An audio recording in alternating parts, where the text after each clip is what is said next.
Chapter 201. Junqing, I am warning you. This is therapy, not an act to please you. Jizuyu glared at him in warning, yet her expression and posture betrayed her words. It was supposed to be mere treatment. She lay atop Junqing, gazing up at him with a look that lacked true strength. Instead, her eyes held a seductive quality, despite the lingering trace of a warning in them. Excuses only act as a cover-up, and a cover-up usually confirms the truth. My master is quite arrogant, Junqing thought to himself. This was the moment for Junqing to put his silver tongue to use. The challenge lay in how to break through Jizuyu's defenses, leading her to use various methods to please him while making her feel as though it were only natural. Master, I find it hard to believe that this posture is not intended to please me. Junqing looked at Jizuyu with feigned innocence. After speaking, he pushed his hips forward, making his arousal impossible to ignore. Jizuyu shot him a sidelong glance upon hearing this. She appeared shy yet annoyed, and without hesitation, she pressed her hand firmly against him. Aren't you afraid that I will chop that thing off? Her words made Junqing pause, though he did not truly believe she would follow through. He turned over, effectively freeing himself from her grip, and pinned her beneath him. Master, are you willing to do it? He asked. His words only deepened Jizuyu's embarrassment. She turned her head away to avoid his burning gaze. Humph, as if I could not bear to part with it. If you are not going to put in the effort, then you will just have to sit there for me tonight. His ambiguous remark caused Jizuyu to drop her guard. She placed her hand on his waist and twisted it painfully, making him wince. Her other hand reached out to grasp him again, applying painful pressure. Junqing hissed, struggling to maintain his composure. His usually indifferent expression twisted. The pain was sharp and immediate. Men understand this kind of agony, and Junqing did well to remain brave. Most men would be doubled over from such a blow, especially one delivered by a master like Jizuyu. An ordinary man would likely be incapacitated by such a grip. Junqing, I am warning you again. I will not tolerate this teasing. Jizuyu looked at him with pride. She was his master, and she needed to maintain her authority. Master, that is too cruel. If you ruin my future love life, you will be the one to suffer. Junqing felt a twinge of regret for pushing his luck. Oh, I think you have no desire for it anymore. Jizuyu pointed her fingers at him like a blade. A faint trace of energy gathered at her fingertips, threatening to strike.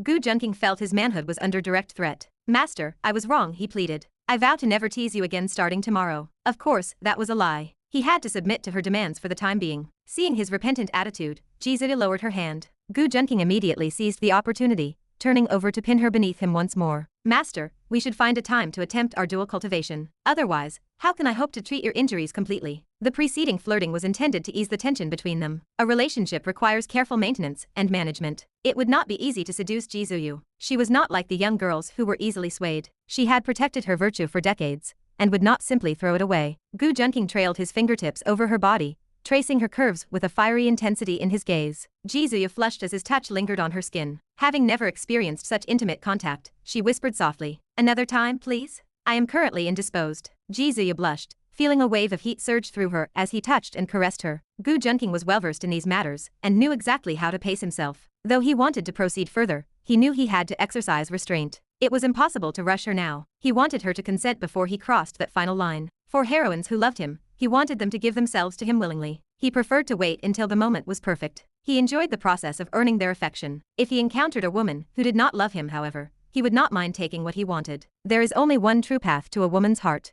Why take the long way around when a shortcut exists? It was a pity that no heroine could resist his charm. He often looked forward to meeting a woman who remained unaffected. Then, he could claim her by force, as an overlord would. Master, can you at least help me with this? Junqing moved his hands upward, cupping her breasts, and feigned grievance. Jizuyu hesitated for a moment, but ultimately agreed to his ridiculous request. She felt that rejecting him twice in a row would be excessive. You are such a nuisance, she murmured reluctantly. She leaned down and took the initiative to please him. A smile flashed across Junqing's eyes. This was his goal. He was not like a young, impatient boy. He was a veteran of many battles and knew how to be patient. He would capture Jizuyu's heart by testing her limits, one step at a time. This was the psychological threshold he had to cross. He used minor acts to distract her, only to eventually return to his original request. This strategy made it far more likely that she would eventually agree. It was similar to a student who fails an exam. If he tells his parents he crashed their car on the way home, he might escape punishment for the grade itself. When the parents react with shock to the crash, the minor failure becomes irrelevant. The boy confesses it was a lie, and the parents are simply relieved he did not crash the car. Chapter 202. Junqing stepped out of the room, feeling completely drained after pouring all his remaining energy into Jizuyu. It could not be helped, as he was utterly devoted to her. In truth, Junqing worked tirelessly to maintain the favor of every heroine, and to capture the hearts of new ones. This effort often left him overworked and burnt out, to the point where even the Yellow Emperor's inner classic could not compensate for his exhaustion. However, the memory of his recent scene with Jizuyu made him chuckle. Junqing, do not get that all over me. Jizuyu's coquettish anger still brought a smile to his face.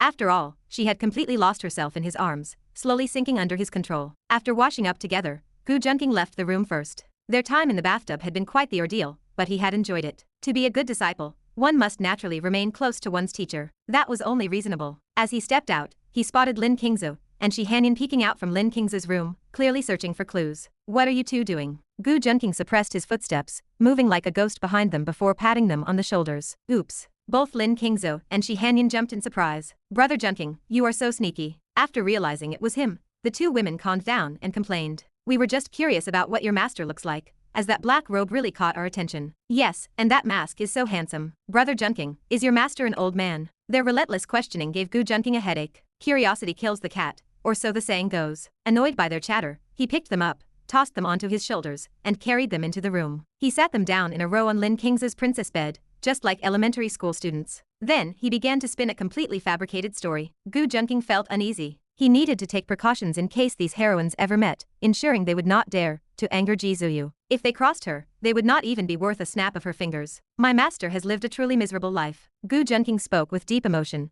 adding a sigh to emphasize the severity of the situation. This instantly piqued the interest of the two women, who stared at him with wide, expectant eyes. Gu Junqing knew he could continue his performance. Women, regardless of age, always loved a good piece of gossip. My master was all alone in the world. As a young woman, she had to scavenge through trash on the streets year-round, living an utterly wretched existence. Gu Junqing fabricated a tragic backstory, painting her as a fallen sect heiress to make the tale more immersive and consistent with the tropes of a tragic protagonist. She was often bullied by beggars who forbade her from scavenging in their territory and frequently beat her. In this way, my master grew up while surviving on scraps. Gu Junqing tilted his head back, pretending to fight back tears. Just as he prepared to continue his sentimental monologue, he realized the two girls were simply listening with relish. This frustrated him. He playfully poked them, forcing them to squeeze out a few tears of sympathy. Gu Junqing decided this was a pain they needed to experience at their age. Eventually, she discovered a powerful martial art while scavenging. Through sheer survival, she mastered it and gained a reputation as a legendary martial artist. We met by chance, and I begged her endlessly until she finally agreed to take me as her disciple. Gu Junqing shook his head, lamenting her difficult life. His performance was stellar, easily a 99 out of 100. The only reason he docked a point was to keep himself humble. Brother Junqing, it turns out your master is a woman. That is why she looks so good. Yes, she is always wrapped in a black robe. What is her skin like? It must be very pale, right? And what about her figure? Gu Junqing felt his temper flare. These two girls were beautiful, but their ability to focus on the wrong things was incredibly annoying. Why were their minds wired this way? Is that the point? Gu Junqing's smile slowly turned dangerous, and the two girls finally began to look nervous. Brother Junqing, I have one last question. Lin Qingzu, intimidated by his expression, but still burning with curiosity, raised her hand weakly. Ask. Gu Junqing looked at her with feigned relief, hoping she would ask something normal so he could continue his story. Being interrupted in the middle of a narrative was just as frustrating as being interrupted during a romantic interlude. Your master, is she big there? Lin Qingzu poked Shi Hanyan's chest while asking the question, giggling all the while. Why do you not poke your own? Shi Hanyan swatted her hand away, then poked Lin Qingzu back. In an instant, the two girls began to wrestle in front of Gu Junqing. Gu Junqing stared blankly. Was his story too cliché? Or perhaps not creative enough? He looked at the two girls with predatory eyes,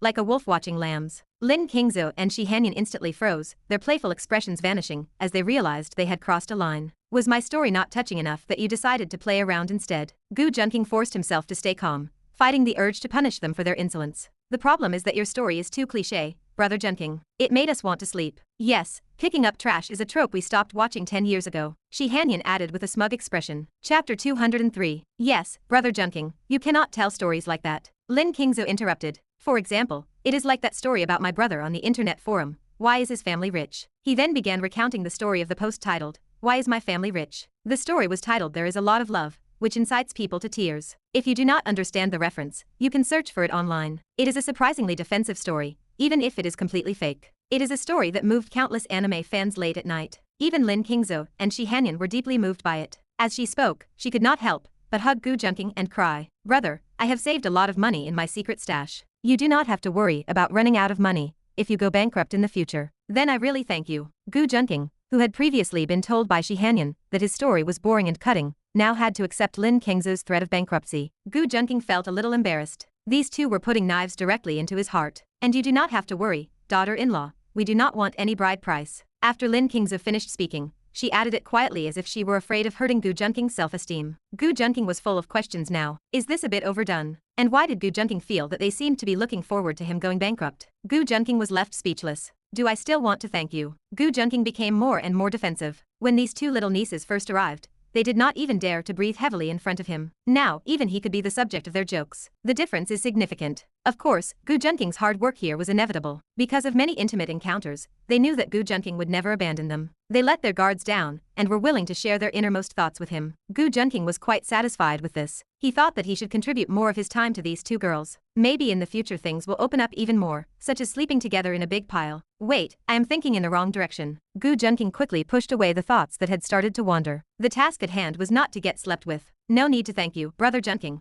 I will only feel sorry for my brother. Lin Qingze looked proud and puffed out her chest slightly. She thought she was different from the coquettish women outside, who were greedy for Gu Junking's body. She was the best to Brother Junqing. Gu Junqing just wanted to laugh twice. As long as they stopped talking about him going bankrupt, he would accept this gesture. Ha, nonsense, I feel the most sorry for Brother Junqing. Shi Hanyan next to her began to show her dissatisfaction. Seeing Lin Qingze deliberately leaning on Gu Junqing, she felt a flare of jealousy. She had been deceived previously, yet she could satisfy Gu Junqing in any way. And now she was competing for her brother Junqing. Seeing that the two of them were about to start another round of conflict, Gu Junqing intervened to stop them. Okay, what I want to tell you is that you should not mess with my master too much. You should always respect her and observe proper etiquette. Do you know if you should say hello when you see her? He hoped to get her to acknowledge them and be polite, which should be fine. Gu Junqing added silently in his heart. He was afraid that he or Ji Zuyu would lose their composure during intimate moments. It would be bad for these two girls to be stubborn and offend Ji Zuyu. Newborn calves are not afraid of tigers, let alone Ji Zuyu. Although he knew that Ji Zuyu probably would not argue with the little girls,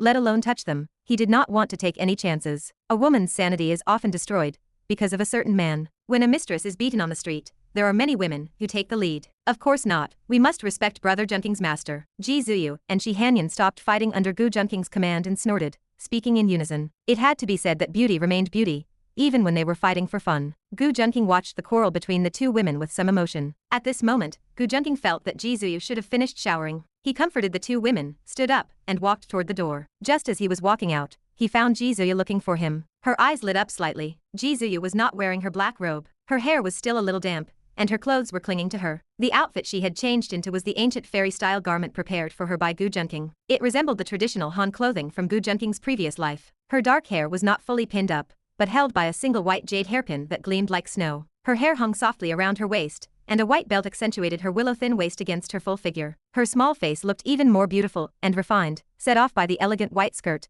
and her indifferent expression. Perhaps the close contact with Gu Junqing had caused her past coldness to dissipate, leaving behind only tranquility and ease. After seeing Gu Junqing, her beautiful eyes softened. She felt relieved and quickly stepped forward to pull Gu Junqing into the room. Where did you run off to? I was almost discovered by someone else just now. If she had not been extremely skilled in martial arts, she would have been able to come and go freely in the Gu family despite the surveillance. Ji Zuyu patted her chest, which made Gu Junking's eyes warm. Fortunately, he was in a calm state of mind now, so he did not have any other distracting thoughts. And go and prepare a black robe for me quickly. You just tore the last one to pieces. Ji Zuyu complained about the ruined robe. Gu Junqing remained silent. He wanted to tear up all the black items, like the black stockings Yumiajin wore on her legs. He did not know how many pairs he had torn, but fortunately, he had prepared several boxes for Yumiajin, so he was not worried about running out. Okay, master. Gu Junqing acknowledged the order. He had ordered his subordinates to prepare many robes and masks for Ji Zuyu. However, there were many types of robes and masks now, and they were no longer the classic black ones. Moreover, some of the robes and masks were more like fun items between husband and wife, which made Gu Junqing unconsciously touch the tip of his nose. Do these subordinates not know that they are for the master? It was truly difficult for them to understand his hidden thoughts so well. The prize money for his subordinates had been doubled several times, so he did not have to worry about their equipment. They were so sensible. Gu Junqing muttered to himself, and then explained with a smile to Ji Zuyu, who was looking at him with an ambiguous expression. This is all their own idea, and has nothing to do with me. Gu Junqing pointed to the robe that still had several holes in it and swore to his conscience. Well, he had long since lost his conscience. Chapter 204. Oh, I thought you wanted to see me wear this, Ji Zuyu said. She pointed to a pink robe, which featured inexplicably placed holes, and looked at Gu Junqing with an expressionless face. She picked up another mask with cat ears, which were dotted with colorful diamonds, and the corners of her mouth twitched slightly. And this cat ear mask? Since you do not want to see it, forget it. Gu Junqing noticed that Ji Zuyu seemed genuinely inclined to throw away the interesting items his subordinates had prepared. He could not bear to see them go to waste. Master, it would be a waste to throw them out. Why do we not keep them? It is not that I want to see them on you, It really is just because it is too wasteful, Gu Junqing said, feigning seriousness. If anyone unfamiliar with him had seen that look of pure, heaven-and-earth honesty, they would have likely believed him. Since you want to see it so much, why do you not let me put it on for you right now? Gu Junqing saw Jizuyu's eyes becoming increasingly dangerous and hurriedly clarified his stance. No, master, I am a gentleman. How could I like this kind of thing? Humph, I do not have time to play games with you. Let us go see your senior sister first. Jizuyu snorted coldly. She glared at Gu Junqing and criticized him. I have not seen you slipping around like this in a long time. Not really. It is just that you are very well nourished, master, Gu Junqing replied with a suggestive smile. Do you still have any respect for your master? Jizuyu's hand itched when she heard Gu Junqing tease her again. She wanted to grab something and strike him a few times, just as she used to do back on the mountain. Ahem, let us go. Master, let us go see senior sister. Gu Junqing stopped teasing Jizuyu. He thoroughly enjoyed this atmosphere. He enjoyed driving her crazy from time to time,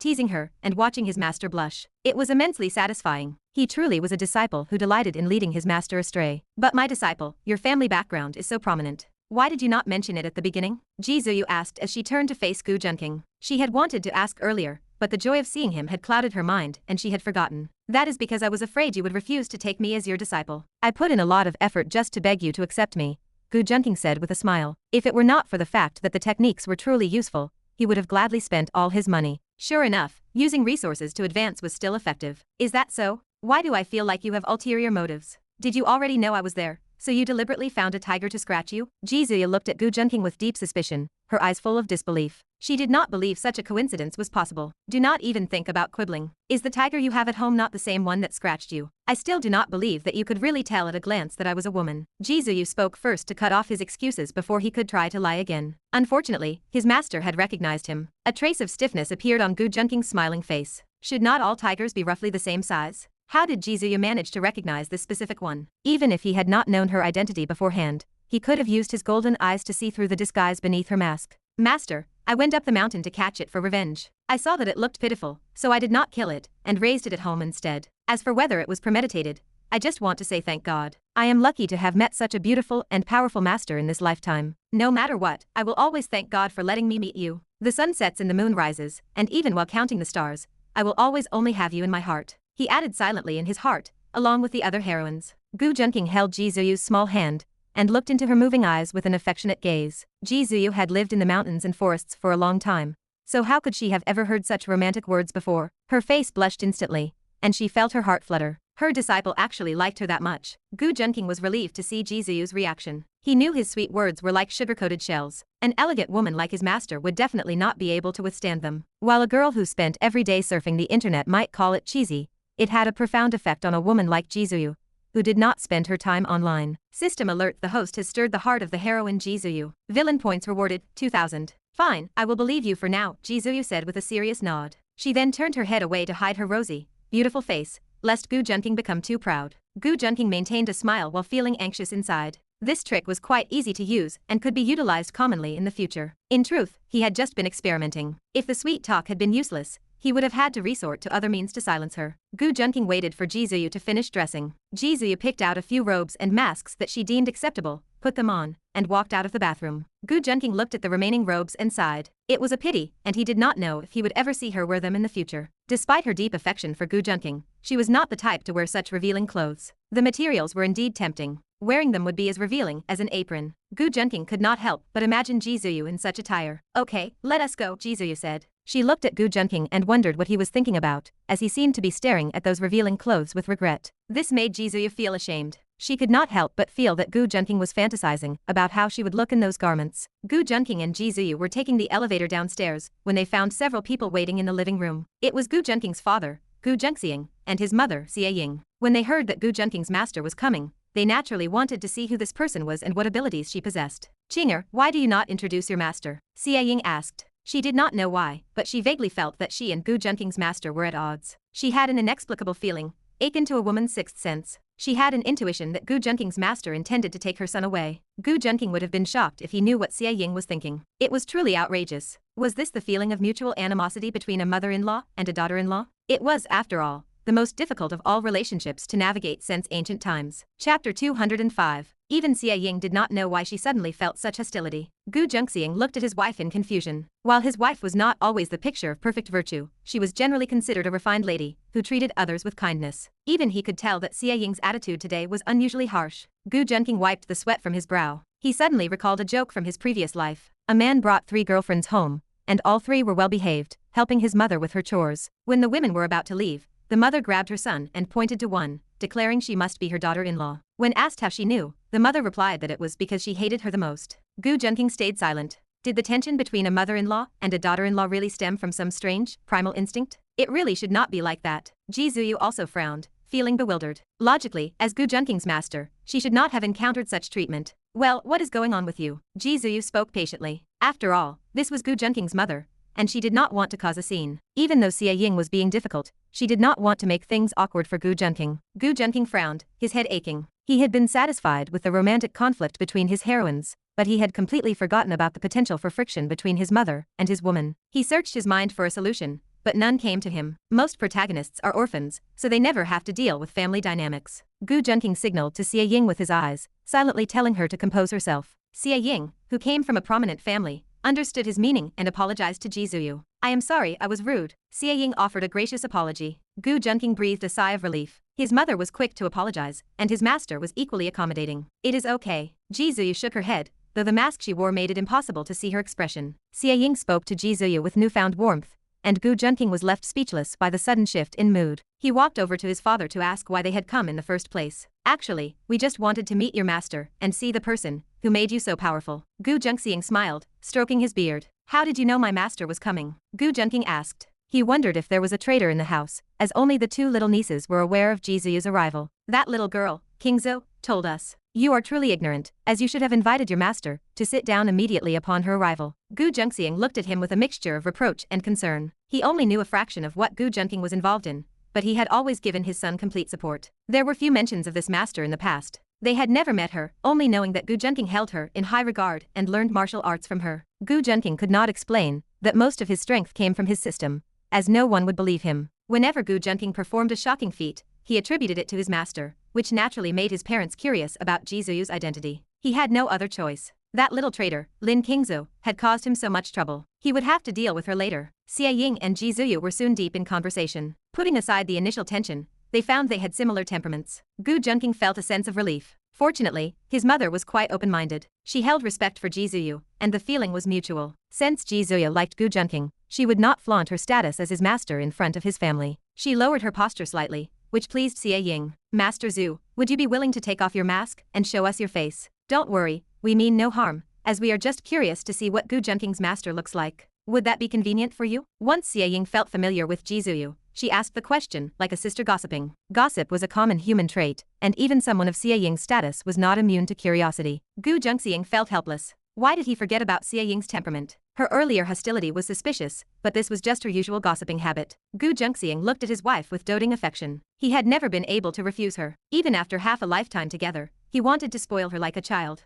He also understood the pressure from her family and their influential positions, but he preferred to make excuses for her. Master Zhu, I apologize for my wife's rudeness. She has no ill intentions. Gu Junqing spoke slowly. He knew his wife's thoughts, and that she meant no harm. It does not matter. It is just that it is inconvenient for me to show my face to others. I apologize. Ji Zuyu shook her head, offering an apology in return. It was indeed rude to wear a mask and robes in front of Gu Junqing's parents, but she had her reasons. That is a shame. The couple expressed their regret. Father, mother, we need to leave. I will bring Master Zhu to visit again next time. Gu Junqing stood up. He did not want his parents to keep pressing Ji Zuyu. Ji Zuyu had given him enough face, answering questions with an excellent attitude. Gu Junqing took Ji Zuyu's hand and walked out of the Gu estate. This show of affection left Gu Junqing and Xie Ying stunned. They realized this was their son's way of hinting that Ji Zuyu was not just his master, but also his woman. I never expected that child, Junqing, would not even let his master go. Gu Junqing shook his head, his expression filled with pride. No woman could resist his son's charm. Xie Ying bit her lip, feigning sorrow as she threw herself into Gu Junqing's arms. I knew it, I knew it. My son has found a daughter-in-law, and forgotten all about his mother. Gu Junqing looked at his wife dotingly before turning to the old man standing nearby. Mr. Huang, can you sense how strong Master Junqing is? I cannot sense it, but I know that I am no match for her. Mr. Huang spoke solemnly. He was an expert protected by the Gu family, possessing strength at the 5th rank, yet he knew he was not Jisuyu's equal. Gu Junqing was horrified. He realized that Jisuyu had only been so kind because she was giving Gu Junqing face. Children and grandchildren will have their own fortunes, and we should just enjoy our blessings. Gu Junqing patted Xie Ying's head. Humph, that is not how it plays out in the television series. She pouted. But my son is amazing. Look at how many women he has charmed. His teacher, his master, and those 2 classmates who visited last time. I should cook some wolfberry waste soup for my son. Xie Ying stood up, pulled Gu Junqing to his feet, and led him away. Chapter 206. Gu Junqing took Jisuyu's hand and walked out of the Gu family residence. Master, you do not usually treat me like this. You were as docile as a kitten today. Gu Junqing and Jisuyu walked slowly outside. Those are your parents. I cannot treat them the way I treat you, and thankfully, your parents did not say anything negative. Jisuyu smiled indifferently. She did not feel that Gu Junqing's parents had offended her,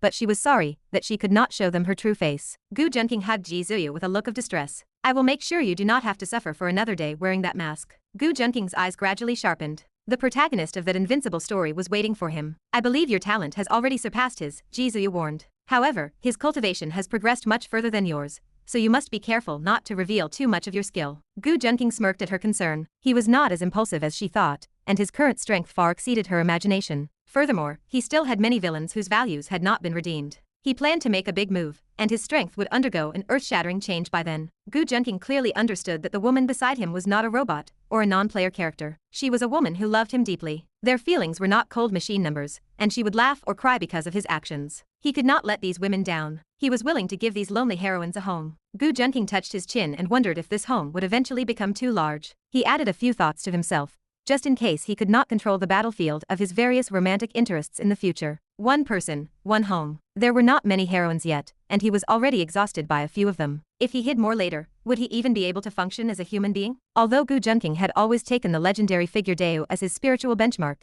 he knew he had his limits. Even if the flood was overwhelming, he would use his gold hoop as a stabilizing needle to block the passage where the pressure erupted. He put in considerable effort to this end, often feeling exhausted and overworked. However, Gu Junqing was still moving towards this goal, saving heroines from the fire and water of the male protagonist schemes. Gu Junqing drove to Chen Lingyu's residence with Jisuyu while lost in thought. Walking into her large villa, they found Chen Lingyu sleeping. Gu Junqing thought about teasing her. He motioned for Jisuyu to breathe quietly and slow her pace. Otherwise, with Chen Lingyu's strength, she could immediately detect the approach of others. With the combined strength of Gu Junqing and Jisuyu, they could naturally approach her without being discovered. Gu Junqing was about to startle his senior sister Chen when she suddenly spoke. Junior Gu, she muttered in her sleep. Gu Junqing was shocked, thinking Chen Lingyu was awake. Looking at her smacking her lips, he realized she was still fast asleep. Jisuyu heard Chen Lingyu calling Gu Junqing's name in her sleep. Her expression changed, and she looked at Gu Junqing with a playful smile. This was the first one. It was not enough to have 2 wives at home, and now it seemed even her eldest apprentice had fallen for him. Was Gu Junqing trying to capture all her disciples in one pot? Master, you must have misunderstood, Gu Junqing explained softly as he sensed Jisuyu's thoughts. Senior sister must need my help, which is why she is calling my name. But unexpectedly, Chen Lingyu spoke again. Junior brother, do not kiss master, she mumbled. Come kiss me instead. Junior brother, senior sister's mouth is sweeter than master's. After hearing what Chen Lingyu said, Gu Junqing and Jisuyu's expressions changed immediately. Gu Junqing looked embarrassed, while Jisuyu's face turned stormy. What did this mean? They could not kiss the master. Could it be that Gu Junqing and Chen Lingyu had already discussed such things? Jisuyu's expression grew dangerous. This disciple was good in every other way, but he was far too capable of provoking women. This made Jisuyu feel a growing sense of worry. She pinched Gu Junqing's ear and scolded him. When you came down the mountain, you promised not to mess with your senior sister. Gu Junqing blinked innocently. But you did not tell senior sister to stop provoking me. Are you trying to justify yourself? Jisuyu felt as if she were losing her patience with his excuses. It was true that Chen Lingyu had flirted with Gu Junqing first, and Gu Junqing could only endure the pain of her teasing. There was no way for him to defy his senior sister. He always liked to listen to the words of his mature eldest sister and aunt, even if it meant yielding to them. This movement finally woke Chen Lingyu up. She felt 2 people suddenly appearing next to her. Chen Lingyu immediately turned over and jumped up alertly, assuming a defensive posture. If she looked carefully, she would see that it was her junior brother and the master she had not seen for a long time. Chen Lingyu immediately stepped forward in surprise and hugged Jisuyu. Master, my disciple misses you so much, she sobbed. Chen Lingyu leaned into Jisuyu's arms and acted coquettishly, looking like a little girl despite her usual composed demeanor. Flowers will bloom again, but time waits for no one. Okay, stop crying, Jisuyu said, patting Chen Lingyu on the head to comfort her. Her eyes were gentle. Chen Lingyu was the first apprentice she had accepted, and she held a special place in her thoughts. Of course, no one could compare to Gu Junqing. After all, she would have to worry about him eventually. It would soon become obvious that he occupied the most space in her thoughts. After a long time, Chen Lingyu finally restrained herself. The tearful look she had earlier was completely gone. She wondered how her many younger brothers would feel if they saw her like this. After the two began to communicate, they both treated Gu Junqing as if he were air. The most important thing now was the nostalgia between them. Gu Junqing spread his hands and sat aside, watching the television with a bored expression. Was he actually superfluous? Master, why did you suddenly come down from the mountain? Is your injury fully healed? Chen Lingyu asked in surprise, knowing Jizuyu had been injured. My injury is still recovering slightly, and I came down mainly for the sake of your other junior brother, Jizuyu said seriously. Although she had learned something from Gu Junqing, she also wanted to hear Chen Lingyu's perspective. What crime did he commit to make you resort to punishment? Chen Lingyu understood Jizuyu's purpose, and slowly recounted her experiences with Su Chen. However, they did not know that Su Chen had already died at Zhang Fei's hands. Gu Junqing, who was sitting in the distance, slowly wore a meaningful smile. Chapter 207. Master, junior brother Su is entirely to blame. When he did not know my identity, I felt there was something wrong with his gaze. There is also a quality problem with the cosmetics at the company he opened. After a later inspection, it was found that he was eager for quick success, only considering the utility and timing of its effectiveness while ignoring side effects, which caused many people to suffer from skin ulcers. Now that his company has closed down, as his senior sister, I have helped him with many of the subsequent tasks. Chen Lingyu told the story of what Su Chen did after he came down the mountain on May 10th. Even though Gu Junqing had already told her much about Su Chen, she had to investigate it herself, and found that Su Chen was not only exactly as Gu Junqing described, but he had also begun to be harmful to society. This was the reason she finally gave up on Su Chen and stopped paying attention to him. This junior brother truly was a lost cause. Jizuyu listened to Chen Lingyu's story in silence and sighed. Her apprentice becoming like this made her very sad. If a son is not taught, it is the father's fault, and if a disciple is not taught well, it is the master's fault. Su Chen had no father or mother. Since she was his master, she had to shoulder this responsibility. Forget it, that is enough. Su Chen's matter will be handled as you say, and he will be expelled from the sect. His matters will have nothing to do with us from now on. Jizuyu was silent for a while before she spoke coldly. Jizuyu and Chen Lingyu were in a somewhat heavy mood. After all, they were a master and apprentice who had been together day and night. Now that Jizuyu planned to expel him and completely break off the relationship, their moods were naturally affected. As for Gu Junqing's 2 taps on his heart, Su Chen could not be saved. He was probably cold by now, so it did not matter anymore. Okay, let us talk about something happy. Jizuyu barely smiled to lighten the atmosphere. For example, what happened between you and your junior brother Gu? Chen Lingyu was stunned for a moment, and she became a rare bit shy. She pulled Jizuyu aside, thinking that Gu Junqing could not hear her, and said that because she initially thought junior brother Gu liked master, and she wanted to correct his sexual orientation, she kissed him twice. You two are getting closer. Jizuyu's face was as cold as frost under the mask. She wondered how a boy like Gu Junqing could let go of a beautiful senior sister, and how he could manage to coax her so much. Gay. Oh, she had never thought that Gu Junqing might be gay in her life. In her opinion, Gu Junqing was surrounded by beautiful women, and he even kept his wife in captivity at home. No, that is not it. Chen Lingyu whispered. Actually, this matter is also related to Su Chen. The medicine he gave me was extremely weird. Although I wrapped it with internal strength, the medicine still had an assimilation effect, and it had a great conflict with my own physique. Brother Gu saved me. After Chen Lingyu finished speaking, Jizuyu's expression softened a little. However, thinking about Gu Junqing's treatment, she felt that something that should not have happened must not happen. After all, she still had a vivid memory of the situation when Gu Junqing treated her. Well, she even felt a little sympathy between her lips and teeth. She turned around and glared at Gu Junqing. His innocent expression made her even angrier. However, junior brother Gu said that my physique needs to be repaired with his help to be good. Chen Lingyu,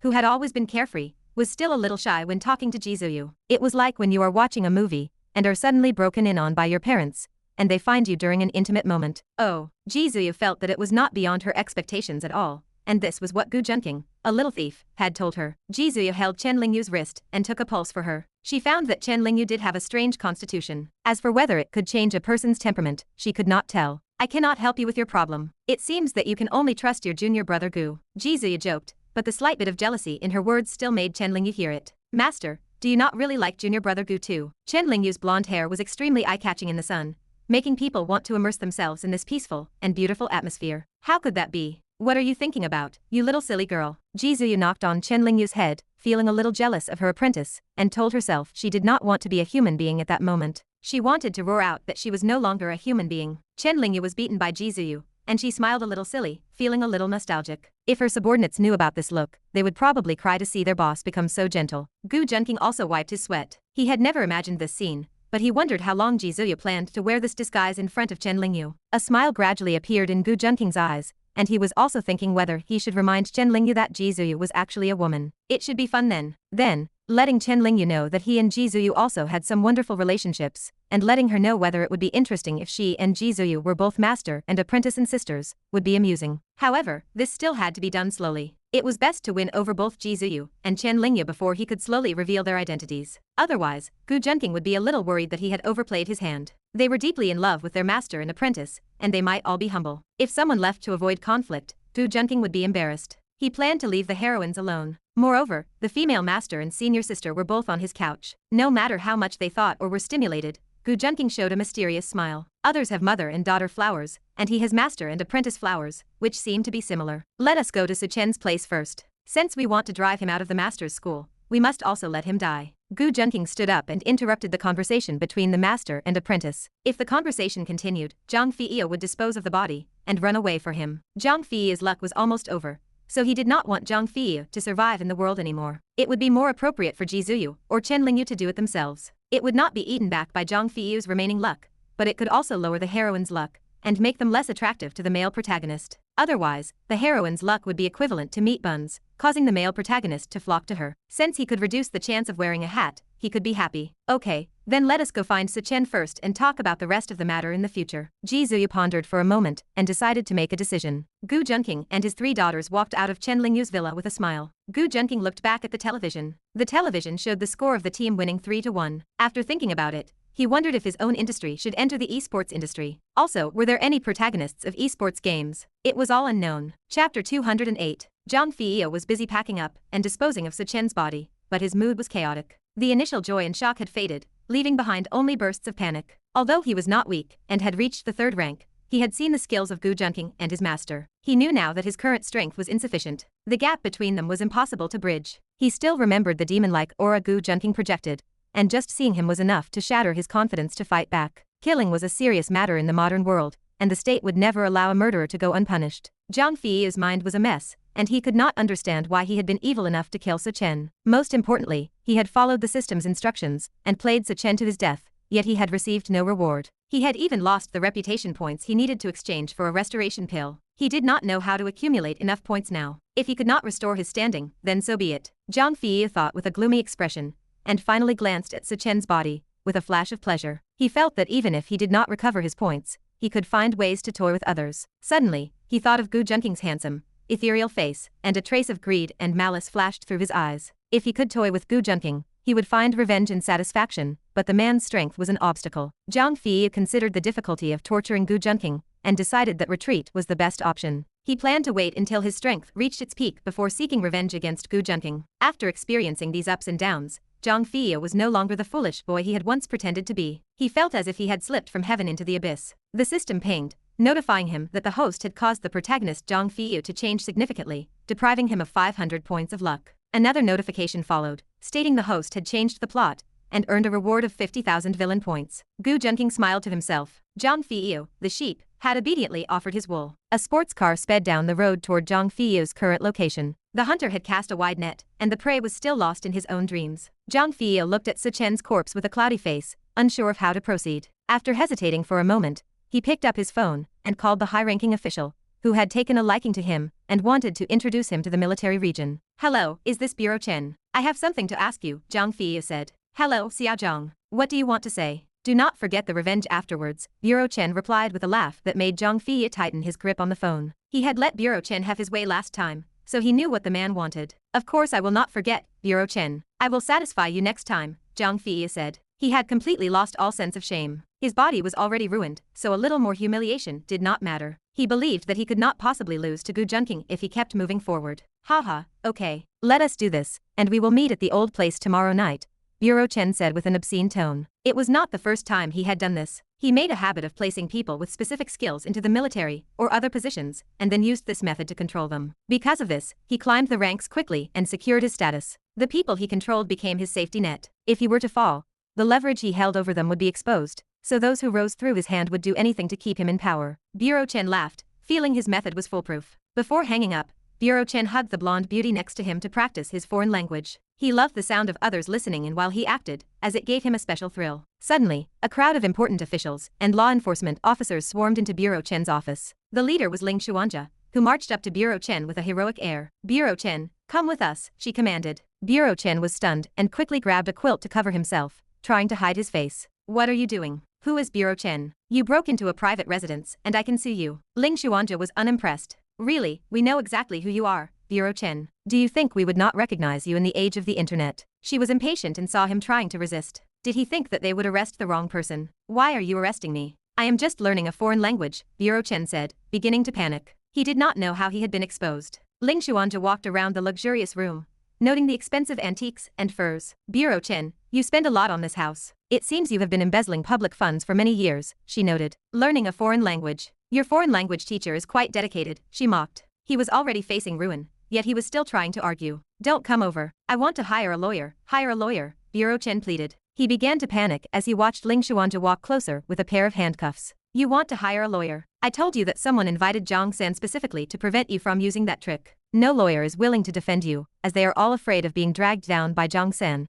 Ling Xuanja said with a sneer. What about the bureau chief? Where is Section Chief Li? I want to see them, Bureau Chen roared. Ling Xuanja reached out to restrain him, but Bureau Chen tried to resist. She delivered a swift strike to his shoulder, dislocating both of his arms. Bureau Chen roared in pain, but he could no longer resist. Ling Xuanja cuffed his hands behind his back. Those people you are talking about went to jail faster than you, she reminded him. Bureau Chen gave up, looking defeated. It was impossible, as his network was supposed to be secure. He wondered if someone was trying to kill him, or if he had offended someone powerful. You have to let me know why I am dying, he demanded. He began to struggle again, making the officers nervous. They were dealing with a major criminal, and they could not afford any mistakes. If they succeeded, everyone present would receive a major commendation, which meant promotions and raises. Everyone was on high alert to ensure there were no surprises. What else are you asking? Ling Xuanja said, walking over after finishing the initial investigation. Tell me, who did I offend? I need to know, Bureau Chen said, his face ferocious. I do not need to tell you, but the person who ordered this wanted you to know, Ling Xuanja replied. As she mentioned the name, her expression softened. Thinking of him, her fierce temperament became gentle. The Gu family of Luodu, she said with pride. She was proud that the future might involve her own family with them. Before she even had a formal relationship, she had begun to take pride in the Gu family. The Gu family. I have no grudge against them. Why did they attack me? Based on my identity, I do not deserve to have the Gu family take action against me. Right? Bureau Chen asked, fear appearing in his eyes. He had been building his own network for 10 years and felt his status was stable. It was easy for the Gu family to take him down, so he could not understand why they had decided to act now. It is because of the Zhang Fei you recommended, who dared to act arrogantly in front of the young master of the Gu family. Do you think the Gu family would let you off after that? Ling Xuanja said with a deadpan expression. She had always hated evil, and had looked down on Bureau Chen ever since Zhang Fei was released from prison last time. She had suspected something was wrong with Bureau Chen, but her reports had been ignored. She knew she lacked the qualifications to touch him back then. Now that Gu Junqing was angry, the arrest was completed in just a few hours. Zhang Fei. Bureau Chen was stunned, unable to believe that the arrogant boy he had helped could offend the Gu family. He was confused and regretful. Because of one lapse in judgment, he had lost his position. The rest of his life would be spent in prison or facing execution. Facing the reality of his life, he regretted his actions and thought of his mother in the countryside and his family at home. Ling Xuanja smiled sarcastically as she watched the defeated Bureau Chen. She had been very surprised when she received the call from Gu Junqing. Junqing must like me, she thought. He trusts me so much and leaves such important things to me. He must love me very much. Should I promise him, or should I wait to be reserved? Ling Xuanja's eyes became unfocused as she fell into her own fantasies. Her progress in her self-guided romantic strategy continued to rise. Chapter 209. Ling Xuanja's favorable opinion of Gu Junqing had grown steadily due to her own calculated strategies. She realized that the next time she saw him, she would likely want to throw herself at him and dedicate her entire being to him. As for whether Gu Junqing would accept such a heroic and beautiful law enforcement judge, that went without saying. Gu Junqing had a preference for warm havens. Whenever he felt cold, he longed to retreat into a warm, comforting embrace. Lacking love as he did, he craved the care of an older sister figure. Those in the know certainly understood. On the other side of the city, Zhang Fei stared blankly at his phone. Before hanging up, he had heard that Commissioner Chen had been arrested. Panic set in. To make matters worse, he had vaguely heard that it was Ling Xuanja who had orchestrated the commissioner's arrest. He also knew Gu Junqing was present, using his influence to suppress the scene and assist Ling Xuanja. He was convinced that Ling Xuanja must be Gu Junqing's lover. The arrest had likely been carried out under Gu Junqing's orders, as the operation had been far too clean otherwise. Zhang Fei felt a sense of desperation. How could this be happening? Commissioner Chen had claimed to have vast influence in Luodu and promised to protect him as long as he remained obedient. Yet, shortly after helping the commissioner brag about his power, the man had been arrested. This was the protection he had been promised. Commissioner Chen would certainly not have dared to boast about such things in front of Gu Junqing, yet here he was, left high and dry. With the commissioner gone, he was on his own. He had promised to handle the incident, but now everything had collapsed, and he was left with the problem of Su Chen's body. Zhang Feiyu's expression darkened as he contemplated his options. He desperately needed a way to ensure Su Chen's body remained undiscovered. He had left behind too many traces. Given modern investigative technology, it would be easy to identify him as the killer. If the body were found, he would immediately be a wanted man. He would have no choice but to flee. Despite his immense power, which far surpassed that of an ordinary person, he had no desire to spend his life as a fugitive. He could not simply outrun the law. He lacked the strength to defy the state apparatus, which he felt could crush him with the slightest effort. The forces backing Gu Junqing were equally unfathomable. One could only ever see what they chose to reveal. They were like icebergs, with only the tip visible above the water, while the vast majority remained hidden in the dark. Who would have guessed that the Li family, one of the 4 major clans, had completely surrendered to him? Zhang Fei weighed his options for disposing of the body. He reasoned that with his speed, he could operate under the cover of darkness and evade surveillance, ensuring that Su Chen's disappearance went unnoticed. Su Chen had no relatives, only a master, whom he had previously told Zhang Fei about. Since the master was angry with Su Chen, he would likely not check on him today, which gave Zhang Fei some peace of mind. Just as Zhang Fei hesitated, fate made the decision for him. A loud bang echoed through the hallway as the door to the room was kicked open. It was Ji Ziyu and her disciples. They had arrived with the intention of expelling Su Chen from the sect and officially revoking his status as her disciple. Being her disciple carried significant weight. Ji Ziyu had saved many powerful individuals, and some still remembered her kindness. The Li family was a prime example, though their primary goal now was to have her treat their elder again. This only highlighted the terrifying extent of her connections. Gu Junqing, having forcefully kicked the door open, stepped inside. The hall was in disarray. Tables and chairs were overturned, and the room was sealed tight, blocking out all natural light. A pungent stench of blood filled the air. Zhang Fei had desperately tried to contain the smell of death, but the decaying corpse had made his efforts futile. The expressions of the 3 intruders shifted instantly. They were well acquainted with the scent of death and immediately moved to open the inner room. Gu Junqing, of course, was merely pretending. He knew exactly what had happened, as he was the one who had orchestrated the entire situation. He was more than a mere initiator. He was the puppet master hidden behind the curtain, pulling the strings of fate and bending the narrative to his will. Through various machinations, he had deliberately provoked the protagonist's darker nature. Inside the room, Zhang Fei had been in the middle of dismembering Su Chen's body, placing the remains into sacks. He had never imagined that someone would barge in at such a moment. When the door flew open, he stood frozen in a state of utter confusion. He stared blankly at the master and her disciples standing before him. Gu Junqing, how are you here? Zhang Fei stammered, his voice trembling. He knew he was no match for these 3. Even Chen Ningyu, the blonde beauty who appeared the least imposing, exerted a pressure no weaker than his own. Under normal circumstances, he was unsure if he could defeat her, let alone now, while he was still seriously injured. How could he possibly escape? If I hadn't come, I would have missed all of this, Gu Junqing remarked calmly. He looked at Zhang Fei with feigned outrage. You dare to kill senior brother so while we are still here? Su Chen had not yet been expelled from the sect, and remained Ji Ziyu's disciple. Given her intense feelings for her charge, she would naturally be furious now that he was dead. Oh, Gu Junqing, isn't this exactly what you wanted? Zhang Fei sneered, having realized his fate was sealed. He dropped the remains he had been holding. He appeared relaxed, but his muscles remained coiled and ready to strike. He still held on to a sliver of hope that he might escape. Of course I hope so, Gu Junqing thought to himself. He could not say that aloud, so he put on a show of pity. Although Su Chen was about to be expelled, he was still my master's disciple, Gu Junqing said, maintaining his facade. Do you not fear death for killing him? Of course I fear death, Soa. Zhang Fei did not finish his sentence. He suddenly lunged forward with a burst of speed, his warped cultivation technique granting him agility that far exceeded that of an ordinary person. Zhang Fei pointed to the ground, using his remaining internal energy to dash toward Gu Junqing. He was confident he could escape using the nearby terrain if he managed to break through. Gu Junqing raised an eyebrow. Was Zhang Fei trying to commit suicide? As Zhang Fei approached, he twisted his body in midair. With a sudden burst of momentum that defied all scientific logic, he accelerated with impossible speed. He pushed his potential to the absolute limit, shifting his escape path toward Chen Lingyu. It was all a ruse to distract him. Zhang Fei realized that Chen Lingyu was the only potential path for escape, and it was his only opportunity. However, speed was useless in such a confined space, especially against 2 opponents who far outmatched him. Is this really your best escape plan, Zhang Fei? Gu Junqing sneered and stepped into his Suanman footwork, moving with incredible speed. He arrived instantly and struck Zhang Fei with a single palm, knocking him from the air and sending him crashing to the ground. Zhang Fei's already shattered body could not withstand the heavy blow. He collapsed like a broken sack, utterly unable to fight back. He coughed up a mouthful of blood, struggling to push himself up with his hands. Zhang Fei was desperate. He had no way to heaven and no path to the earth. He communicated with his system, begging for a way to survive. He promised that if the system could just help him escape or stay alive,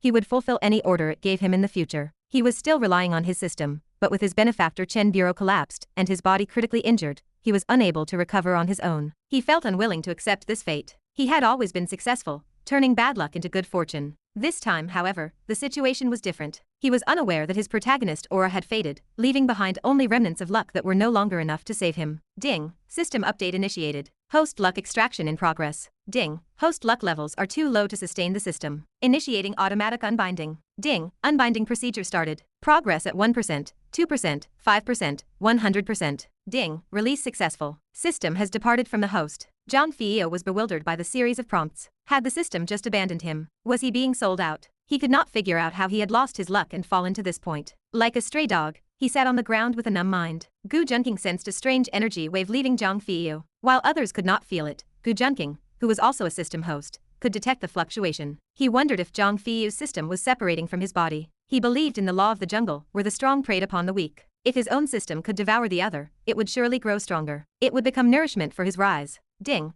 Host payment of 50,000 villain points accepted. Automatically capturing the plundering system. Gu Junqing chose to pay the points. He was destined to step on the bones of protagonists and his enemies to reach the top. He wanted to see the scenery from the pinnacle of all worlds. He also wanted to pursue the beautiful heroines who were difficult to conquer. Gu Junqing was always looking for a place to find solace. A qualified villain should be ambitious and energetic. He viewed himself as fulfilling a mission, warming the hearts of the heroines and fighting against the constraints placed upon them. In doing so, he would defeat many male protagonists to take his throne. Gu Junqing contemplated his own philosophy, trying to frame his actions in a more majestic light. The results were minimal, and most would view him as merely greedy for the bodies of the heroines. He did not object to that label. As Gu Junqing contemplated, Zhang Feiyo's system attempted to break free. It felt an irresistible force, like a giant net, pinning it down. It had no time to dodge or return to Zhang Feiyo. It was captured and consumed by the power of Gu Junqing's system. Ding. Capture complete. The system will assimilate the abilities of the plundering system. The host will awaken in 7 days to activate the new capabilities. Gu Junqing understood that his system needed to devour resources to grow. After the system departed, Zhang Feiyo felt as if something essential had been ripped from his soul. He was left with only a weak body, a panicked mind,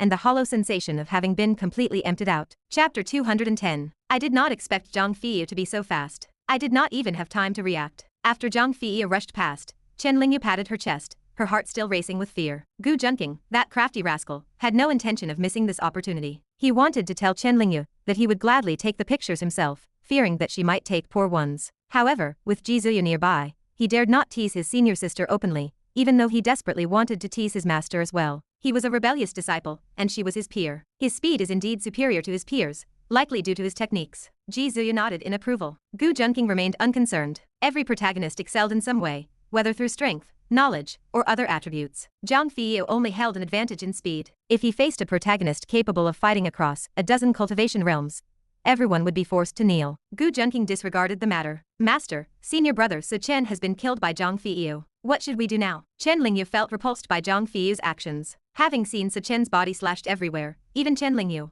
who was accustomed to bloodshed, felt sickened. Find someone to collect his body and bury it properly. Ji Zuyu fell silent for a moment and sighed. She had only wanted to expel Su Chen from the sect, not kill him. Even if Su Chen had flaws in his character, he had committed no unforgivable sins. Expulsion was already a severe punishment, and she had never intended for his death in the name of righteousness. Unexpectedly, she had only been gone for a moment to meet Gu Junqing, and upon her return, she found nothing but his corpse. This situation filled Ji Zuyu with melancholy. She even regretted leaving, thinking she should have simply escorted Su Chen away and let him fend for himself. She had let her guard down primarily because Su Chen claimed Zhang Feiyo was his elder brother. She had foolishly believed that a brother would not harm his own kin. There was no changing the past now. Anger flared in Ji Zuyu's eyes. Su Chen was her apprentice, and she had to avenge him regardless of the circumstances. She walked up to Zhang Feiyo and crushed his arm bones with a single kick, effectively crippling his limbs. Seeing how Su Chen had been tortured, she wanted Zhang Feiyo to experience the same agony. Zhang Feiyo's face contorted in pain. He clenched his teeth as he felt the sensation in his limbs slowly fading away. The pain was unbearable for an ordinary person, and unable to move,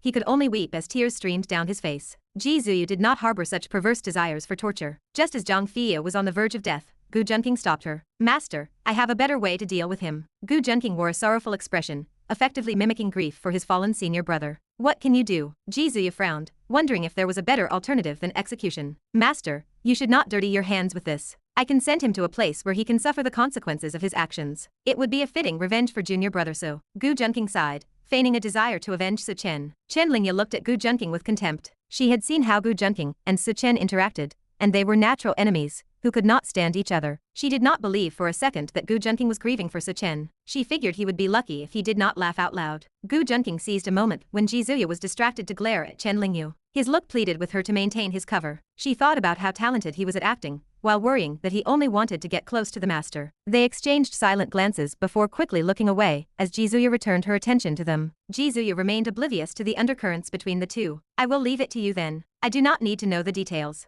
I am going to find a place to clear my head. With a headache, she closed her eyes and decided to wander through Luodu. She had not visited the city in a long time, and the rapid pace of change surprised her. The death of her apprentice had left her distraught. Chen Ningyu tapped Gu Junqing on the shoulder 3 times, giving him a meaningful wink before following Ji Zuyu. Gu Junqing was left alone in the room. He walked over to Zhang Feiyu, who was still wailing in pain. You are such a waste. The mocking words infuriated Zhang Feiyu. He forced himself to endure the pain and spat out a few words. Gu Junqing, do not be proud. If you have the ability, just kill me. After Ji Zuyu and Chen Ningyu left, Gu Junqing dropped the facade. His eyes turned cold and ruthless as he stood over him. He looked at Zhang Feiyu like a farmer harvesting wool from a sheep. He was a prey on the chopping board, unable to escape his grasp. I will not kill you. I will only grant your wish. You have diligently served to increase my power, and I will repay you in kind. Since you enjoy women's clothing so much, you will certainly enjoy prison, where you will find others like yourself. After delivering the verdict, Gu Junqing walked out of the room, leaving the rest to his subordinates. He planned to send Zhang Feiyu to prison to enjoy the company of his elder brother before having him sentenced to death.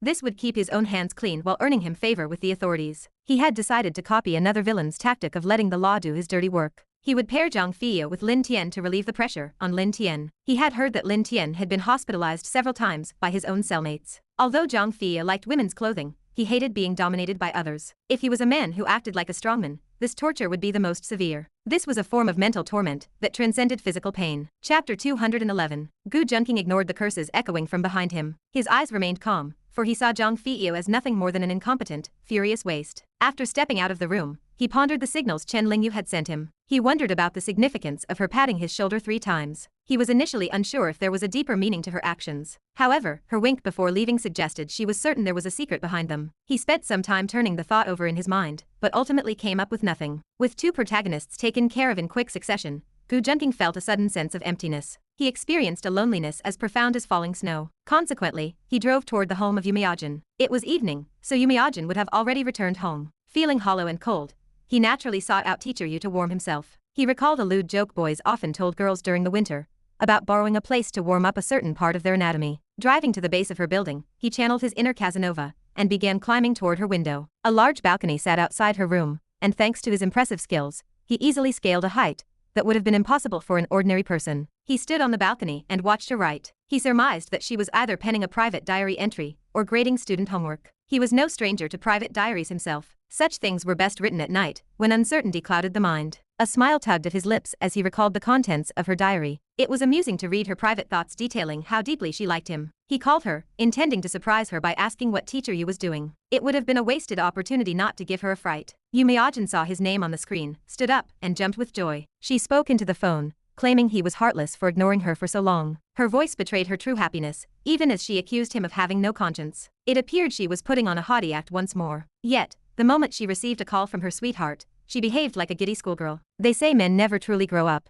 but in his opinion, it was just as true that women remained girls at heart forever. How could that be? He asked gently, claiming he was only busy with work. His gentle words reached her ears, causing the dignified and beautiful teacher to succumb to a wave of girlish shyness. Then do you love me? She asked, echoing the question common to girls in love, her voice filled with shyness. Of course I love you, you are my favorite person, he replied. He silently added the word one to the end of that sentence in his mind. He lacked love, so he was willing to offer the same affection to every heroine. To him, each one was indeed his favorite person. Receiving a satisfactory answer, she threw herself onto the large bed, bubbling with the happiness of a young girl. It was the kind of gesture almost every girl in love made. Anything less would fail to convey the extent of her excitement. She had only ever been in love with Gu Junqing. Her romantic history since childhood was practically non-existent, limited only to watching others fall in love. It was not that she lacked admirers. Given her appearance, countless people harbored crushes on her. However, she was a stubborn person who refused to settle. She would rather remain unmarried for the rest of her life than choose someone she did not love. She held the sentiment that once the right person appeared,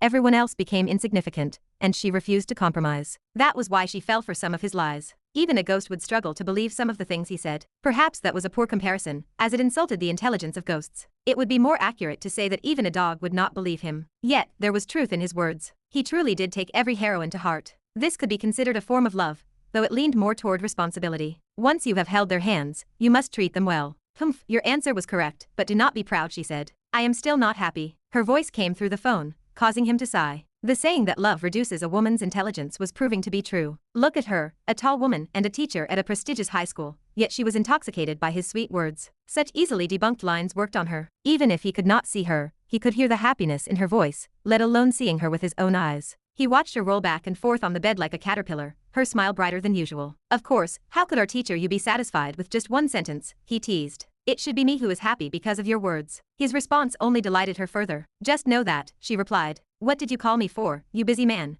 You never contact me unless you have nothing better to do. Overjoyed, she eventually calmed down and regained her composed, intellectual demeanor. She sat up, her tone tinged with worry. Can I not contact my beloved teacher you even if I have nothing specific to say, he asked. His words seemed magical, leaving her feeling nothing but pure happiness. Piffed, did you eat honey today? She laughed. Why is your mouth so sweet? She could not hold back a smile, and collapsed onto her bed once more. Hiding under the quilt, she whispered to him with flushed cheeks, feeling slightly embarrassed by his sweet talk. I did not eat honey, but I might be about to eat something even sweeter, he replied. His words left her confused. She felt he was alluding to something else. What is it, she asked. Of course, I am eating you, he said. His words shocked her. Are you coming to my house? My parents are home. It does not matter. Look out the window now, he commanded. His voice did not come from the microphone this time, but from the balcony. She looked toward the sound and saw him standing on the balcony, watching her with a smile. Set against the backdrop of the distant city lights, the scene felt like a classic romantic moment, with her turning around to find him waiting in the shadows. Chapter 212. Yumiajin was delighted to see Gu Junqing waiting at her door, and she rushed to let him inside. The moment the door opened,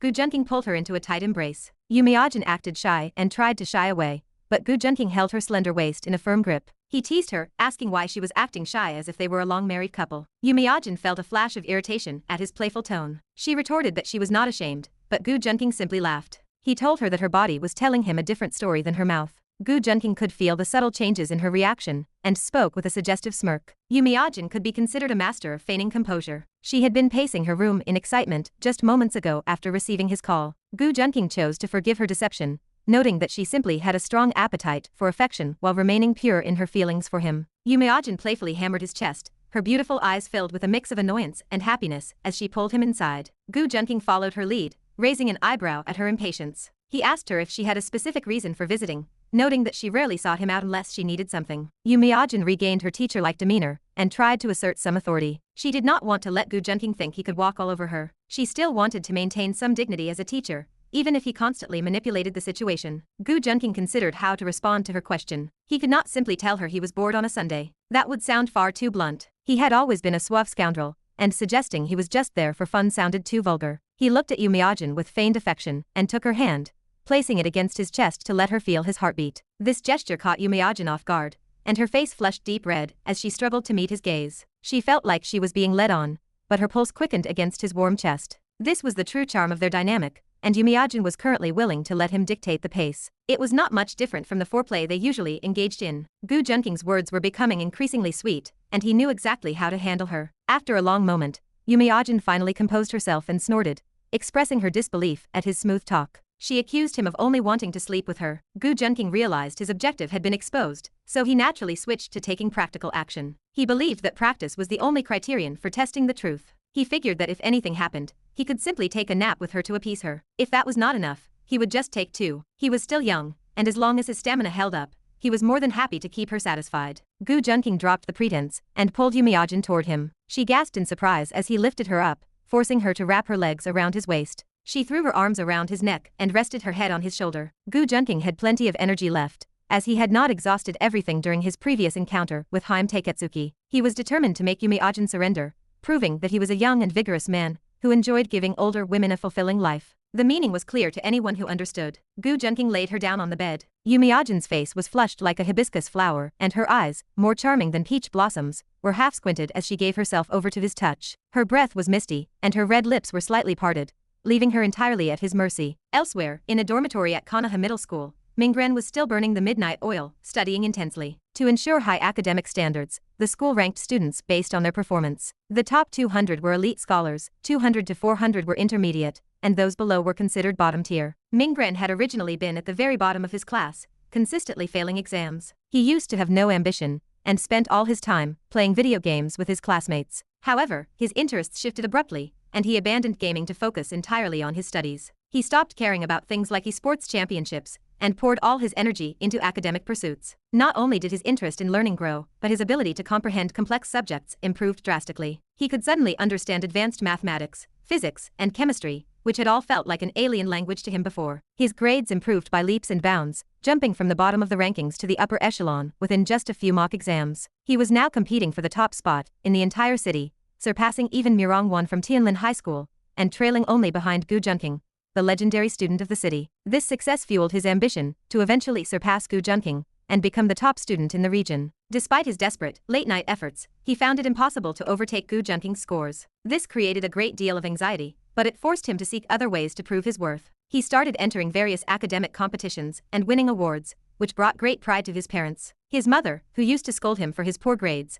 now praised him every day. It was a natural response, as every parent wants their child to succeed. His rising fame at school eventually led to rumors and accusations of plagiarism. However, he silenced the critics and teachers with his undeniable results, proving he was a late bloomer with real talent. As his reputation grew, his romantic prospects followed, though he remained focused on self-improvement. He realized that success in life involved more than just studies, but he found that learning brought him the most happiness. Ordinary women no longer interested him. He was obsessed with only one teacher. He had met this teacher while registering for a university recommendation competition, and she had captivated him immediately. He often put down his pen to recall that encounter. He had just signed up for the competition when he learned that Junqing would also be participating. He was shocked at the time, as Junqing never participated in these events. Everyone knew that such competitions were trivial for someone like Junqing, who had dominated the city's rankings for 6 consecutive years. There was a general consensus that if Junqing entered, the first place was already decided. Everyone spent their time debating who would take second place, never doubting Junqing's status as a genius. Even Mingren,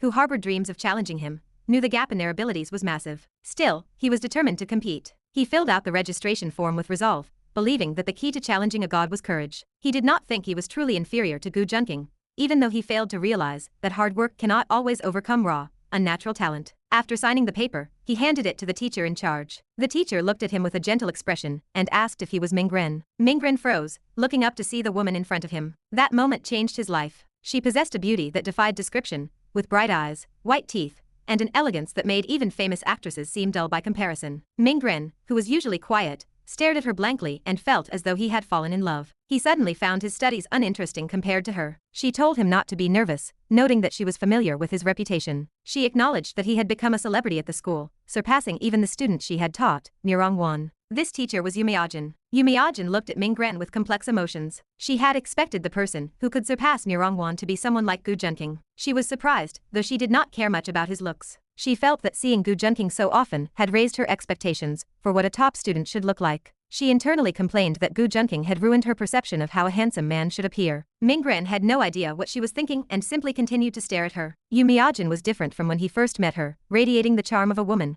who had come into her own. The faint, sweet fragrance she emitted was enough to make a man's blood boil. This was all the result of Junqing's influence, as he was the one who had cultivated and pampered her. Junqing had invested a great deal of effort into Yumiajin, often pushing himself to the brink of exhaustion to satisfy her. If not for the techniques he practiced, he might have suffered from the strain. Yumiajin, having only begun to experience intimacy in her 30s, was insatiable and demanded that Junqing work hard to keep her satisfied. Junqing was always happy to oblige her with everything he had. Junqing wondered how he could satisfy her with all his strength. The ancients were truly right when they said that women at 30 are like wolves and at 40 are like tigers. Mingren? Yumiajin blinked, shaking Mingren out of his daze as he obsessed over her beauty. She was accustomed to being stared at by others. This was especially true after she had become intimate with Junqing and Guanbao. She displayed no particular reaction. "Ah, I apologize." Mingren regained his senses and lowered his head in shame, recalling what Yumiajin had just asked. "So you are Junqing's teacher?" Only then did Mingren realize that the woman in front of him was Junqing's teacher. Junqing and Murong, the top 2 students in Lodo High School, were both taught by this woman, making Yumiajin quite famous among the students and faculty in the city. "It seems I have gained a little notoriety thanks to my students." Yumiajin smiled slightly, her mind drifting to Junqing, that little wolf dog. Well, he was usually just a little suckling dog. When it came to the harmony of life, he was more of a wolf dog, or a powerful bull. No, teacher you are very famous on your own. Mingren smiled honestly, his voice laced with anxiety as he responded. He felt that Yu Miajin was becoming increasingly attractive to him. She was simply a ripe peach, incomparable to the young, immature girls he was used to seeing. Okay, you do not have to compliment me anymore. I know I am famous because of my students, and I am proud of it. Yu Miajin saw Mingren's nervous reaction and offered a gentle smile. After all, Gu Junqing was often under her, so she naturally understood why she was considered a celebrity teacher. Sometimes, Gu Junqing was even under her in other ways. That, however, was a different matter entirely. Chapter 213. No, teacher, you are also very good. Mingren recalled some of the advice his roommates had given him about picking up women, and he knew he had to compliment the teacher at this moment. Okay, you do not have to compliment me anymore. Yu Miajin was not swayed by these platitudes, as she was accustomed to Gu Junqing's style, which she found much more satisfying. She enjoyed the sweetness of a lollipop much more. Don't be so nervous, I just want to get to know you. After all, you are the top student in Loida right behind Gu Junqing. Yu Miajin shook her head. She felt that Mingren was just a normal person, whereas Gu Junqing was on a completely different level, like a god compared to an ordinary man. She had never seen Gu Junqing study seriously, except for when he was learning certain difficult and special positions with her. It was in those moments that she witnessed his dedication to serious research. Well, it was research of a sort. Although she enjoyed it, she once heard Gu Junqing mention something specific. He said that when a drill bit reaches a certain depth, the probability of hitting water is 99%. He claimed he learned this from the experiences of a drilling crew. Initially, she thought he was genuinely trying to explain science. But when Gu Junqing studied deeper, she finally understood what he meant. As it turned out, he was making an innuendo. Teacher Yu, are you also a judge for the Huaqing University recommendation competition? Mingren felt a spark of ambition. If Yu Miajin was a judge, he had to perform well and show her what he was capable of. That is right, because my favorite protégé is competing, the committee specifically asked me to participate. Yu Miajin sighed with exhaustion. She was tired enough lately. Between enduring Gu Junqing's relentless energy and her work pressure, she felt drained. She was quite worn out,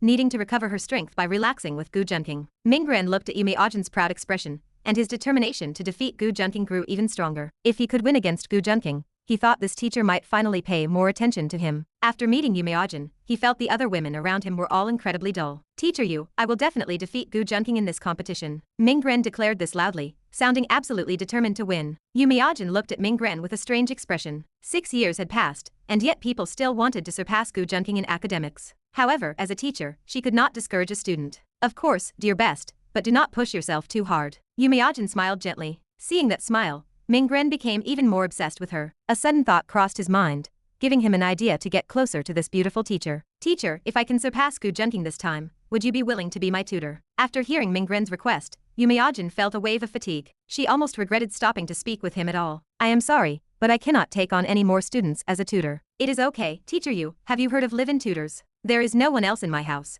so you could come and live there. He wanted to say that this would allow them to be in close contact, but Mingren kept that thought to himself. Even though he lacked social awareness, he knew better than to voice his darkest desires aloud. Yu Miajin was about to respond, but she saw that Gu Junqing was calling her. She apologized to Mingren and answered the phone. Mingren caught a glimpse of the caller ID and realized it was likely Gu Junqing. Mingren squinted his eyes, making them nearly disappear, which made one wonder if they were even open at all. He faintly heard a pleasant male voice ask if she was free this week. Mingren did not hear the rest clearly, but that did not stop his imagination from running wild. Was Gu Junqing asking Yu Miajin out? It seemed Gu Junqing was just as interested in this beautiful teacher as he was. No time. Yu Miajin hung up the phone with a blushing face. She had heard the man ask if she was free on Sunday, and cut him off, fearing she might misunderstand his intentions. Although she was a math teacher, she understood Chinese well enough. She mentally cursed Gu Junqing for trying to arrange things behind her back, while she was trying to maintain appearances. Why have you not left yet? Yu Miajin asked, only then realizing that Mingren was still standing there. It is nothing, Teacher Yu, please do not forget our agreement.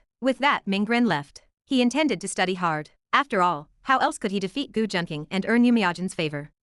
Did I just make a bet? Yu Miajin, having been distracted by Gu Junqing's phone call, had already forgotten the interaction. She did not dwell on it any longer, and turned back to registering students for the competition. That was the extent of the encounter between Mingren and Yu Miajin, but it provided enough motivation for Mingren to study until 3 in the morning. I must win this time. Mingren wore a headband inscribed with words about defeating Gu Junqing and winning the goddess, determined as he stayed up late in the dormitory to study. However, he had no idea what Yu Miajin was doing at that moment. Inside her room, things were quite different. There was a persistent rustling sound, the noise of skin rubbing against bedding echoing through the room. The covers heaved, and sweet, delicate cries matched the rhythm of the movement. Even the thick winter quilts could not muffle the sounds. The bed frame creaked loudly, accompanying the passionate movements of their intimate encounter. Gu Junqing was the conductor of this performance, directing the rhythm with his own body. After a short while, Yumiajin poked her head out from under the quilt, sweat beading on her forehead. She did not need a heater nearby, having just engaged in such intense aerobic exercise. Even in the middle of the cold winter, she was sweating profusely. It was entirely due to Gu Junqing's stamina. Gu Junqing poked his head out as well and smiled at Yumiajin. Teacher Yu, do you believe what the students said this time? It is not just me who misses you. He misses you too.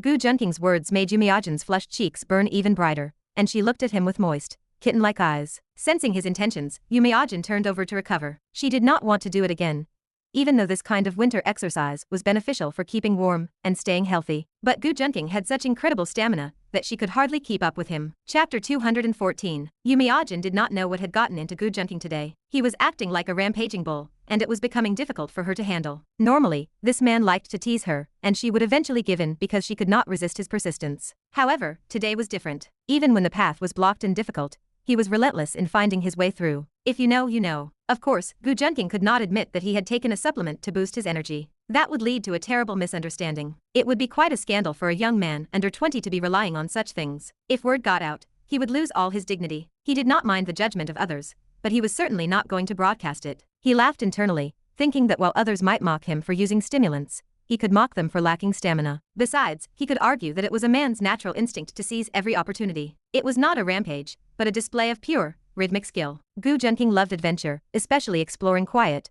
hidden paths that no one had ever set foot on. He was always fascinated by these discoveries, even if he had traveled this particular path many times before. I am ignoring you, you bull. Yumiajin turned away and refused to pay him any attention. Her mother always said that she should not be with a man who did not know how to cherish a woman. Gu Junqing could only laugh, finding it amusing that she was acting so temperamental. He thought about what to call her, but she was already pouting in frustration. What is wrong? Why are you losing your temper today? Gu Junqing gently wrapped his arms around her waist and pulled her into his embrace. Her skin was delicate and fair, and he found it difficult to pull away. Do not move, that tickles. Yumiajin laughed as she slapped his hand away. Then I will touch you even more. Gu Junqing grinned and began to tease her, tickling her relentlessly. Giggle, okay, stop, no more playing. Seeing her happy, Gu Junqing finally felt at ease. Was it the fault of her beauty? Shouldn't a girlfriend be happy? Logically, a man who knows how to please a woman will always be adored. Gu Junqing wondered if he had simply been too impatient this time. What is the matter? Is something bothering you? Gu Junqing slowed his pace and asked gently. It is nothing,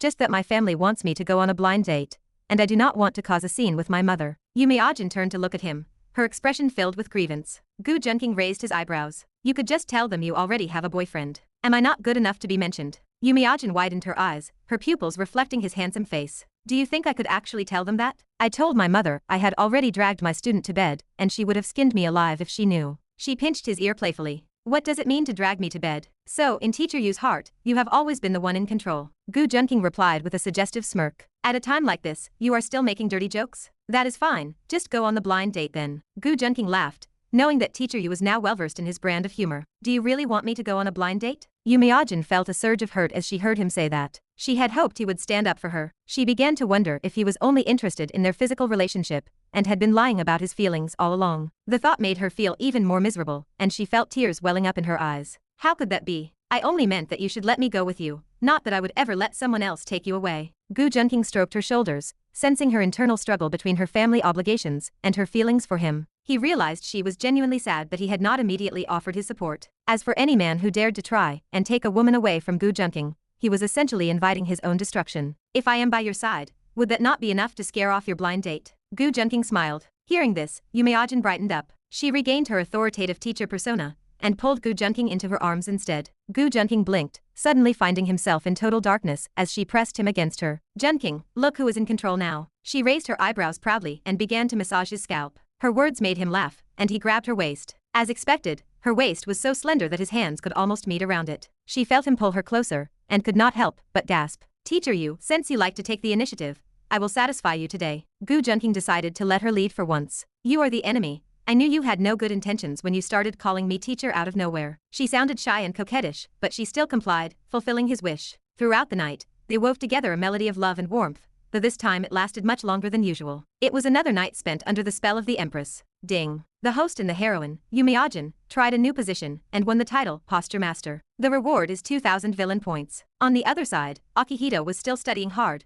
reading through his materials. He had no idea that his goddess teacher was spending a fulfilling night with Gu Junqing. At dawn, the air turned colder, and frost began to cling to the bare branches outside. Even the sky seemed veiled in a white, wintry mist. Akihito stretched and finally put down the book titled Equations of Higher Mathematical Functions. His roommate climbed out from behind his curtain and sighed when he saw Akihito still sitting at the desk. Akihito, are you trying to kill us with your work ethic? That is right, should that not be the girls' dormitory? Why is there so much studying in the boys' dorm now? The other roommates chimed in. They felt that Akihito had undergone a massive transformation, channeling the same intensity he once used for gaming into his studies. No one would have guessed that the boy who used to play games all night would become a dedicated student in just half a semester. It was no wonder his grades had improved so drastically. In truth, even Akihito found it strange. He had not been studious before, ignoring the advice of his family and teachers, but now he felt the same passion for learning that he once had for games. It was as if both worlds had suddenly aligned for him. Chapter 215. There is no way. It is time to participate in the competition today, so you must study hard. You must also study hard.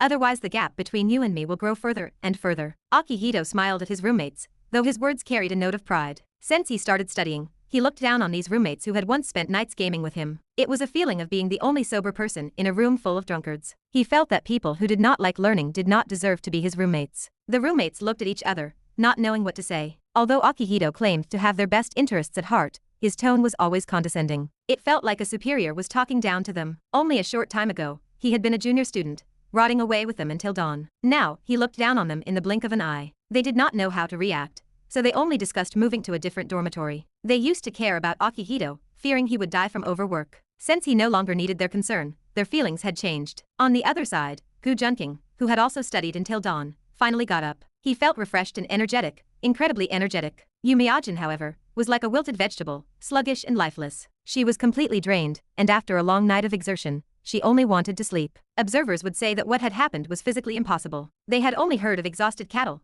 but never of exhausted farmland. Gu Junqing thought to himself that the medicine was indeed useful. In the future, he would treat the medicine as a snack whenever he had enough villain points. Of course, the physical positions mattered as well. Whoever was on top would naturally be more tired. The art of war favored the one in the dominant position. The situation between Gu Junqing and Yumiajin last night was slightly different. Gu Junqing had simply sat and enjoyed the fruits of his labor, although lying down would have been more accurate. One must be rigorous in their actions, and Gu Junqing was a true philosopher at heart. What are you doing getting up so early? Yumiajin asked, her voice sounding like someone struggling to wake from a deep sleep. Her tone was intermittent and hoarse, likely from singing for such a long time last night. Gu Junqing dressed quickly. You might ask why he was so fast, but he was simply familiar with the routine. He could not risk dressing slowly, or he might end up like a cuckold from his previous life. That man had a classic saying. The moment he hid in the closet, he knew that someone more qualified than him had returned. Miao Jin, did you forget that today is the competition time? Gu Junqing raised his eyebrows, wondering how she could have forgotten after working all night. He had called her teacher you last night,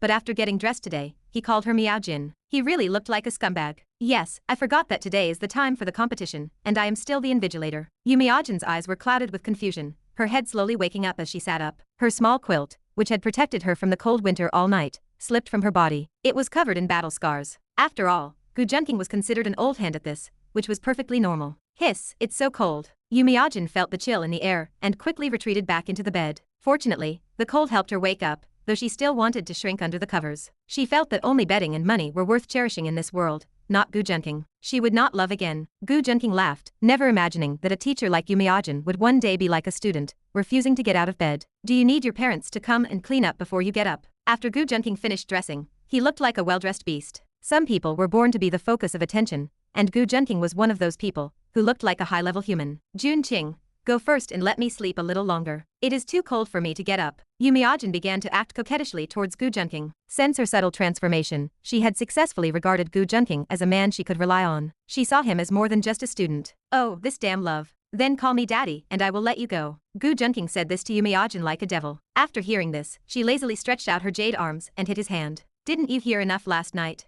Gu Junqing touched his nose, feeling a little embarrassed because he had always been cheeky. After all, when she called him daddy last night, the sound of her voice had left him speechless. Men all had a strange nature and liked to be called daddy, and Gu Junqing was no exception. Okay, you can sleep a little longer, I will leave first. Gu Junqing touched her head as if comforting her, and left the room. Scumbag, you have no pity for me at all. Yumiajin muttered after he left, falling back into a deep sleep. Gu Junqing walked down the street. Luodu had already begun the winter season, and the ground was covered in white frost. Many cars began to slow down for fear of slipping on the road. The streets of Luotou seemed more crowded with people. Gu Junqing drove to the entry point of the Huaqing University competition. He had to see what kind of protagonist routine this Akihito was pulling. This was exactly why he could not keep indulging in the gentle fragrance of women. Women only affected his speed. Gu Junqing sighed. Even with every opportunity, he never missed a chance to play the leading role. What was a qualified villain? Gu Junqing lay comfortably in the seat of his car and leaned back after a tactical thought. It was quite pretentious. The Huaqing University recommendation competition was held at Konoha Middle School. Because it was held every year at the high school Gu Junqing attended, they wanted to change the scene this year and chose Konoha Middle School. Gu Junqing felt this was due to Akihito's aura influencing the plot, for fear the protagonist would not participate. This was the first step for the protagonist to become famous and rise. It was equivalent to a 3-year contract. If the protagonist had failed at this stage, there would be no subsequent plot. Gu Junqing, led by the student representatives of Konoha Middle School, arrived at the parking area. As soon as he stepped out of the car, the students of Konoha Middle School watched and cheered. This scene looked similar to receiving idols, but those small fresh meats on TV were not worthy of comparison with Gu Junqing. Only when those celebrities stopped acting so cool or complaining about small cuts could people respect them. There is no way. It is time to participate in the competition today, so you must study hard. You must also study hard. Otherwise the gap between you and me will grow further and further. Akihito smiled at his roommates, though his words carried a note of pride. Since he started studying, he looked down on these roommates who had once spent nights gaming with him. It was a feeling of being the only sober person in a room full of drunkards. He felt that people who did not like learning did not deserve to be his roommates. The roommates looked at each other,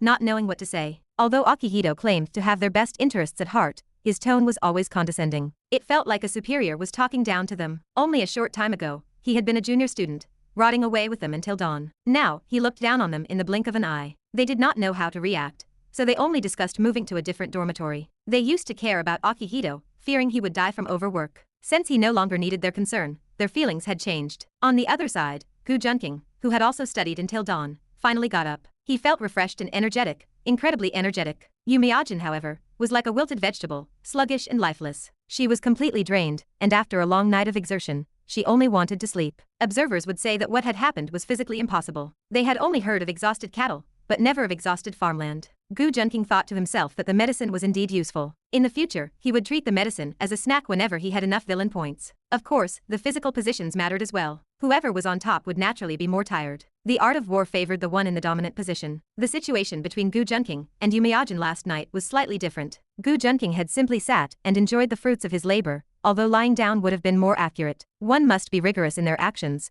and Gu Junqing was a true philosopher at heart. "What are you doing getting up so early?" Yumiajin asked, her voice sounding like someone struggling to wake from a deep sleep. Her tone was intermittent and hoarse, likely from singing for such a long time last night. Gu Junqing dressed quickly. You might ask why he was so fast, but he was simply familiar with the routine. He could not risk dressing slowly, or he might end up like a cuckold from his previous life. That man had a classic saying. The moment he hid in the closet, he knew that someone more qualified than him had returned. "Miao Jin, did you forget that today is the competition time?" Gu Junqing raised his eyebrows, wondering how she could have forgotten after working all night. He had called her teacher Yu last night, but after getting dressed today, he called her Miao Jin. He really looked like a scumbag. "Yes, I forgot that today is the time for the competition, and I am still the invigilator." Yumiajin's eyes were clouded with confusion, her head slowly waking up as she sat up. Her small quilt, which had protected her from the cold winter all night, slipped from her body. It was covered in battle scars. After all, Gu Junqing was considered an old hand at this, which was perfectly normal. "Hiss, it's so cold." Yumiajin felt the chill in the air and quickly retreated back into the bed. Fortunately, the cold helped her wake up, though she still wanted to shrink under the covers. She felt that only bedding and money were worth cherishing in this world,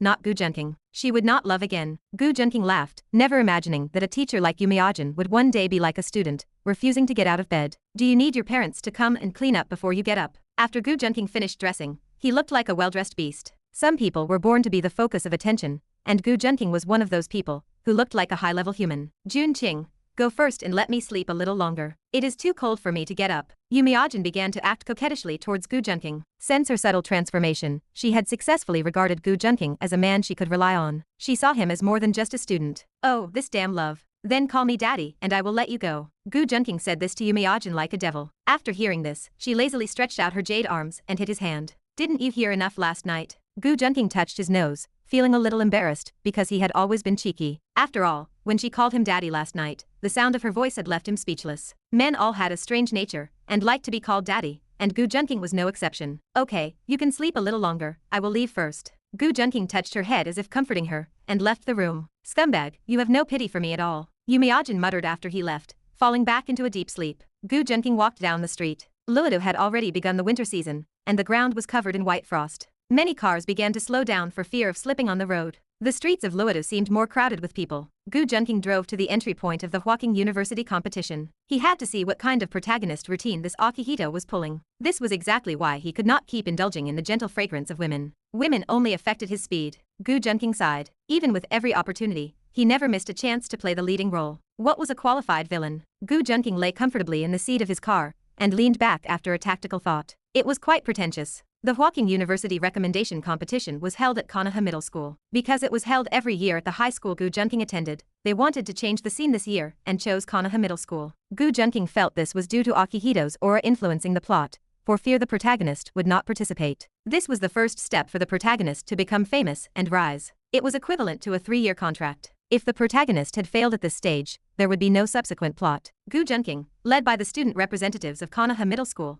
arrived at the parking area. As soon as he stepped out of the car, the students of Konoha Middle School watched and cheered. This scene looked similar to receiving idols, but those small fresh meats on TV were not worthy of comparison with Gu Junqing. Only when those celebrities stopped acting so cool or complaining about small cuts could people respect them. Chapter 216. Gu Junqing was familiar with the scene and waved to the crowd like a leader. He wanted to tell his comrades they had worked hard, but he held back to maintain his humble persona. His restraint felt slightly stiff and did not quite fit his usual character. Instead, he simply nodded and smiled to thank everyone. This gesture excited the onlookers even more. Gu Junqing was extremely popular among the students in Luodo. Almost every teacher used him as a model. Sometimes the influence of an idol is beyond imagination. Gu Junqing had almost become a god of faith for the younger generation. This was a phenomenon he had actively promoted, especially recently. It was helpful for gaining the favor of heroines and undermining the confidence of the male lead. The ancients said that time, location, and the people are the keys to success. Their wisdom was profound. Gu Junqing had always followed this philosophy, and he was now focusing on the most important factor, which was the people. His own presence was the primary catalyst.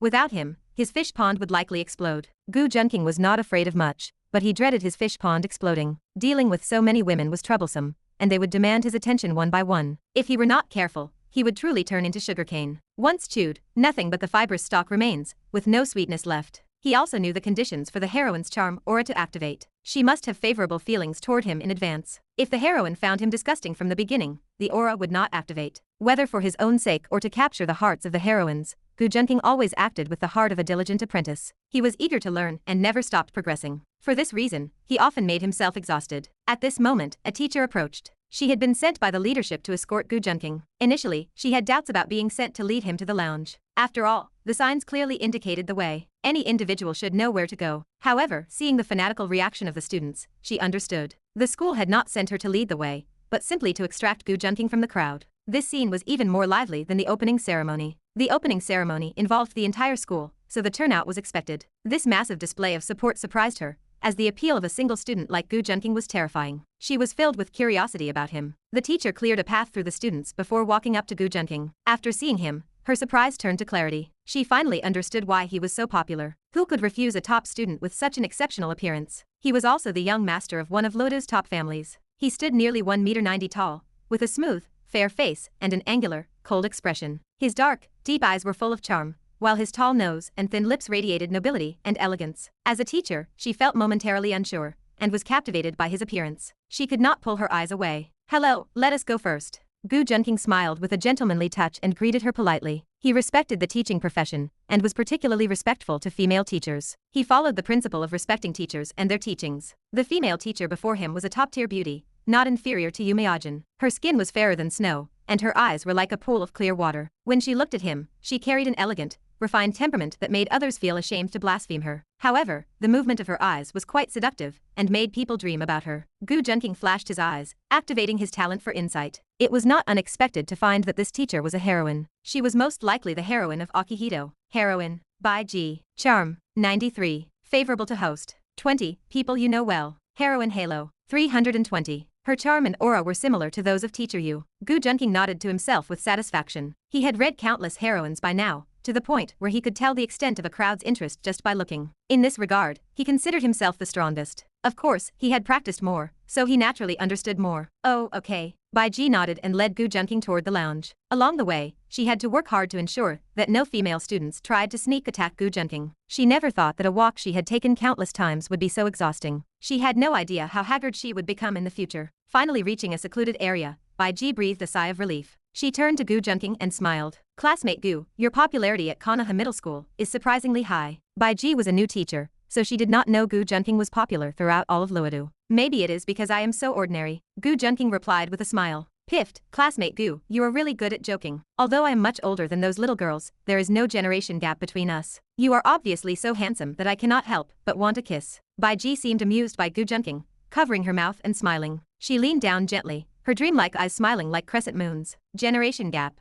Gu Junqing accidentally looked at her. Well, he was not sure if there was a generation gap, but he saw something deeper. However, should the term Yuchika Yoshizawa be used on girls? Can boys use it this way too? Or was the teacher in front of him not very literate in Chinese? Could she be a physical education teacher, or a math teacher? In truth, Gu Junqing thought it might be possible that she taught biology. It was also possible that she read history. After all, no one knew whether she had read the spring and autumn period or not. The name reminded Gu Junqing of some lewd novels from his previous life. Everyone who knows understands. Chapter 217. No, Teacher Bai, I am indeed quite ordinary. Of course, being handsome is just a normal trait for me. Humility is a virtue that puts others at ease, while arrogance only leads to ruin. Excessive humility is just another form of pride. Bai Ji glanced at Gu Junqing with her crescent-shaped eyes, her gaze full of intensity. It was difficult for Gu Junqing to tell if she was naturally flirtatious or if he had simply misinterpreted her name. Why were the heroines around him always teachers? He had only spent a little time with Yumiyajin. Could the logic of this world already be influencing the people around him? Perhaps the world wanted to use beauty as a weapon to weaken him. If that were the case, Gu Junqing wanted to say that he could easily handle a few more. Teacher Bai, you are the one who is truly beautiful, he said, raising an eyebrow in praise. I am sure plenty of people are chasing after you. He meant it too. Every heroine he had encountered so far was exceptional in her own way. They each possessed a unique charm. Some were ethereal,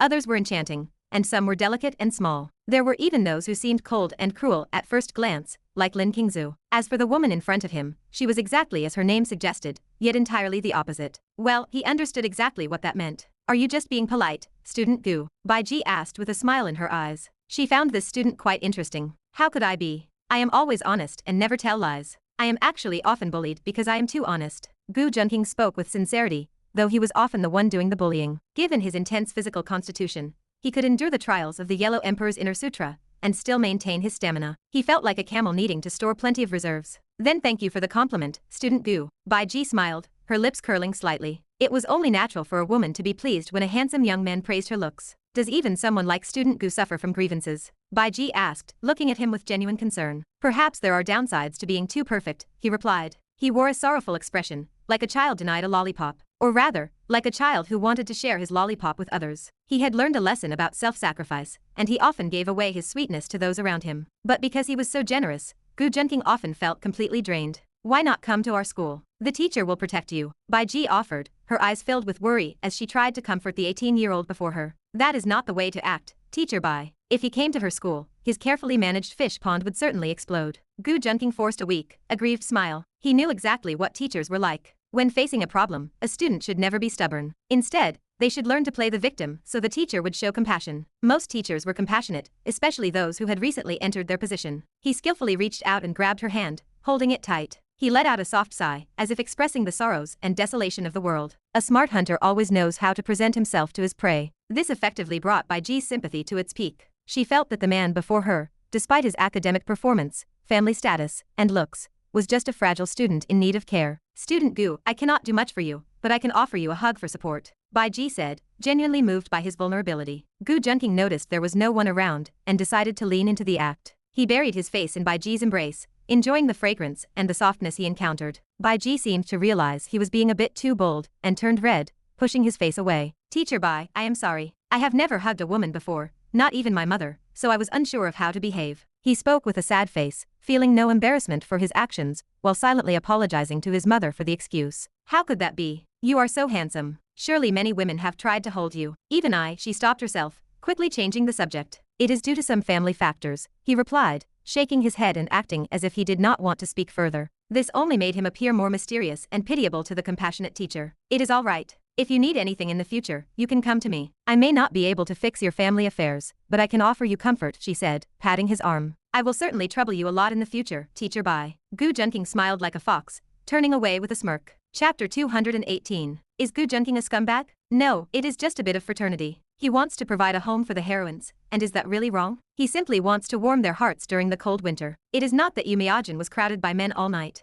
Gu Junqing was merely willing to share the essence and warmth of his body with the heroines. His behavior truly moved heaven and earth. However, Gu Junqing is not quite shameless enough and still has things to learn. He thinks of a scumbag from a previous life. The girlfriend asks if he loves her, and the boyfriend says of course. The girlfriend asks if he had 10 yuan, how much would he give her? The boyfriend says $9. The girlfriend asks if he had 1 million. How much would he give her then? The boyfriend says 9 yuan, because his love for her has never changed. When Gu Junqing read this, he was impressed. Shameless people cannot be refuted, and he is fascinated by this state. Classmate Gu, there is still time before the exam, so why don't we go eat? Bai Ji said as she led Gu Junqing toward the lounge. She turned around to face him as they were about to arrive. Of course, Gu Junqing replied. He had come straight from Yumiajin without eating anything. Although he does not technically need breakfast due to his high physical fitness, he was not going to turn down a meal from a beauty. Besides, it is a chance to sacrifice his life to accompany a beautiful lady who made him so lacking in love. He must grasp this opportunity for romance vigorously. Since the heroine has a generous figure, he will need to work hard to keep up with her.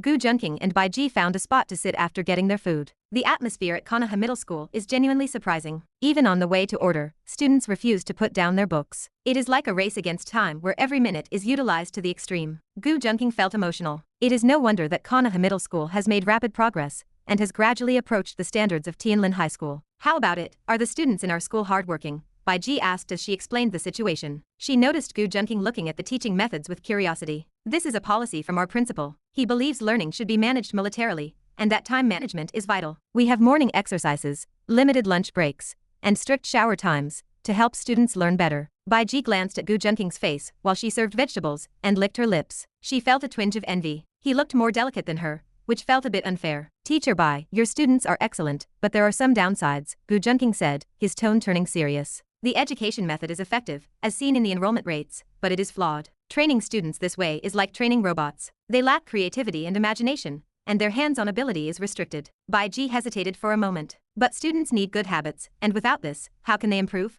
Have you asked the students if they are willing? Gu Junqing asked. Also, your grading system just makes the struggling students give up. He ate as he debated with Bai Ji. He believes this model destroys the enthusiasm of the students. It creates a situation where the strong always get stronger and the weak fall further behind. Many teachers have noticed the harm, but the principal holds the power, Bai Ji admitted with a helpless smile. We can only hope for change in the future. Gu Junqing didn't push further. If not for the favorability points, he wouldn't have bothered mentioning it. He is a busy man. As a master of time management, he has scheduled his time with various heroines. He studies with Murong and Ningyu on Mondays, and plays with Lin Qingzu in the afternoon. His evenings are even more fulfilling, though often light on his wallet. He knows that too much of a good thing is bad for his health.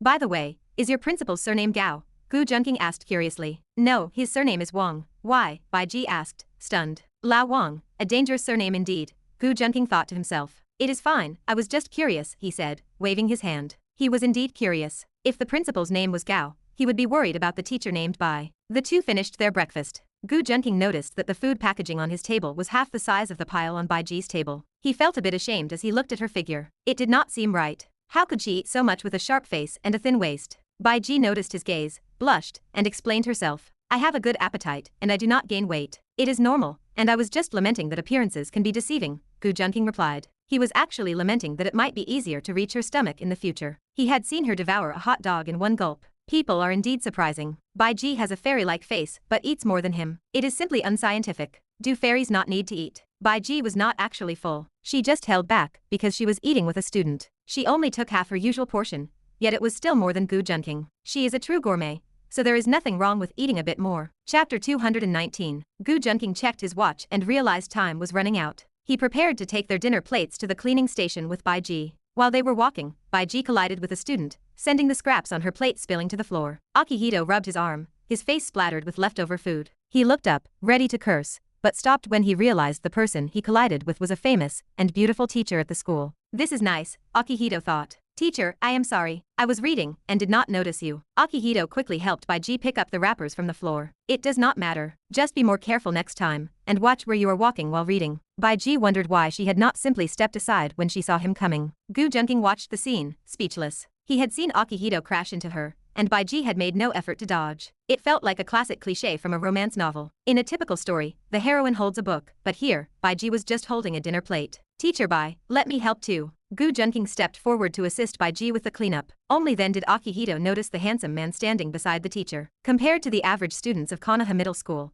he stood out like a crane among chickens. He had never seen a man that handsome in Konoha. He was certain no one there looked like that, or he would have known. The man must be from a different school, which made his appearance even more striking. Akihito felt a twinge of jealousy. He considered his own appearance to be average, but standing next to Gu Junqing, he felt completely eclipsed. He also sensed a vague threat from this man. It felt like the other person was trouble. There was a predatory look in the man's eyes whenever he glanced at Teacher Bai. This is Gu Junqing. After they finished cleaning up, Akihito looked at Gu Junqing and spoke. Gu Junqing's identity was easy to guess. Even without meeting him, rumors of his looks preceded him. Seeing the man in the flesh, Akihito understood why everyone said he lived up to the hype. That is right. Who are you? I am your opponent today, Akihito. Akihito smiled lightly, hoping to look impressive in front of Baiji. Being Gu Junqing's opponent was a significant achievement in its own right. Akihito, sorry, I have never heard of you. Most people enjoy showing off, but Gu Junqing never needed to. He was naturally imposing wherever he went. All he was missing was background music. Gu Junqing said that, but he already knew the identity of the other party through his system. Only the main protagonist could trigger such a cliché romance plot with the heroine. Protagonist,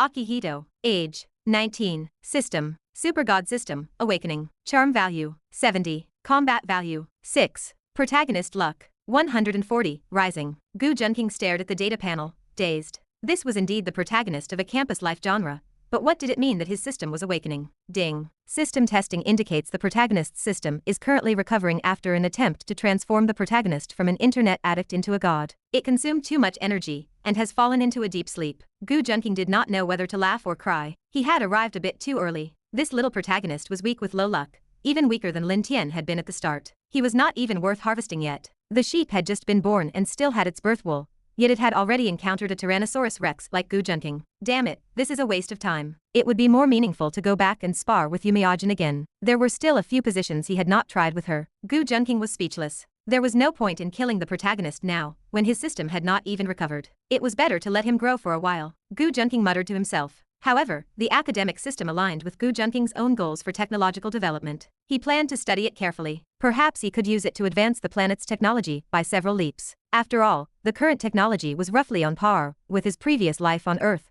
sitting at a level of 0.75 or 0.8. They were not even utilizing a fraction of the planet's resources. In most academic novels, the system enhances the protagonist's knowledge, yet the protagonist squanders it on business instead of true innovation. They feel complacent after making 100 million, thinking they have achieved something great. They do not realize that if they focused on mechs, meteor cannons, or advanced physics, the entire planet would be at their feet. It is about more than just building a business empire. The academic and theological system Gu Junqing understood contained vast amounts of physics and chemistry data. If utilized properly, developing taboo-level weaponry was entirely possible. Developing a mothership for the country would be far superior to crawling through the business world. In Gu Junqing's view, the protagonist was blind, sitting on a mountain of treasure without realizing it. Gu Junqing never cared about conquering a single planet. His gaze was fixed on the sea of stars. He even wanted to see if his mechs could defeat immortal cultivators. He wondered if he could even challenge an Ultraman or Thanos one day. Perhaps this was a common flaw among great villains. They were always greedy and never satisfied with their current achievements. You do not know me. How could you not know me? Ignorance was more painful than silence. Akihito had thought of Gu Junqing as a worthy opponent,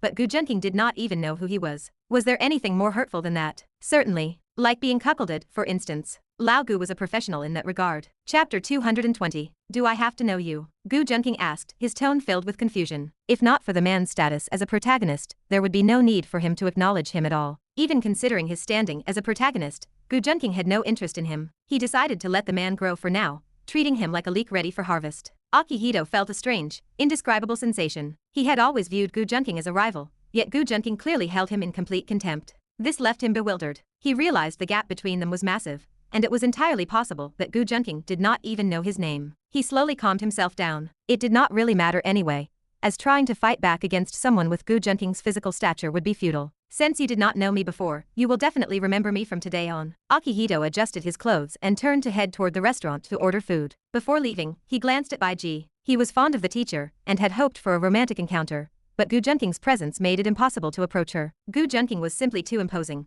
creating a sense of pressure that made others feel inadequate. Even the confident Akihito did not dare to remain in Gu Junking's company. It felt incredibly uncomfortable to be compared to him. He offered a brief greeting to Baiji and left without further conversation. He did not know that he and Baiji might have had a real encounter had Gu Junking not been there. Conversely, Akihito's calm and gentle demeanor made Gu Junking decide that this leek needed more time to grow. If the man had been a reckless protagonist, Gu Junking would have pulled him out by the roots rather than waiting for the harvest. He cultivated these leeks to improve himself, not to cause himself unnecessary annoyance. Gu Junking was not the type to let a provocation slide. He was neither a saint nor a good person. Occasionally, however, he entered a sage-like state of mind, such as after being intimate with a heroine. Baiji stood silently to the side. She was well aware of who Akihito was, as his achievements were among the best in the city, second only to Gu Junking. She believed Gu Junking when he claimed he did not know Mingren. In Liashui, the second place was a revolving door of students, but the top spot was always held by Gu Junking. Whenever the ranking results were released, there was no need to look at the top spot, as it always belonged to Gu Junking. Over the years, the student in second place had changed frequently,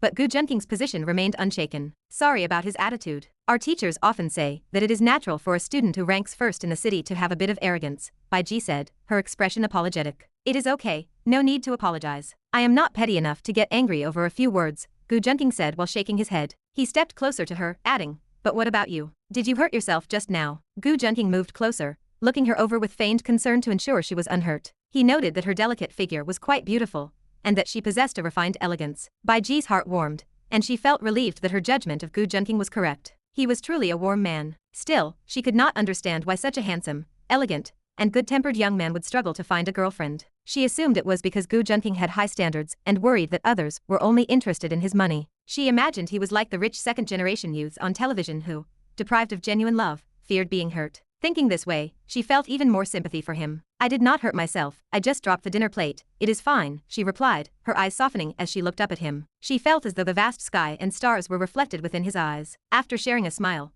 they continued walking side by side toward the examination lounge. Junking, you mentioned that even your mother is unwilling to hug you. Is that true? Baiji asked, unable to contain her curiosity. Gu Junking did not answer, but his lips pursed slightly, and his gaze turned intense. In that moment, his silence spoke volumes. Gu Junking knew exactly how powerful a woman's imagination could be. For instance, Li Zixiu had already started planning which kindergarten their children would attend. Baiji could not bring herself to press further, having already constructed an entire family drama in her head. Then why don't you find a girlfriend, she asked. Could he tell her he had already had many? Gu Junking blinked. They were all rushing to get married, so he could technically call them his wives, which meant he was not lying. Are you worried that they are only interested in your background and money? Baiji asked when he did not immediately respond. She felt a twinge of distress for the man before her. Although he was not a student at her school, her maternal instincts were strong, and she no longer cared about such distinctions. Then you must be very starved for affection, she said. She sensed that despite his noble status and excellent grades, he was deeply lonely and needed care, much like a young boy craving attention. Gu Junking blinked again,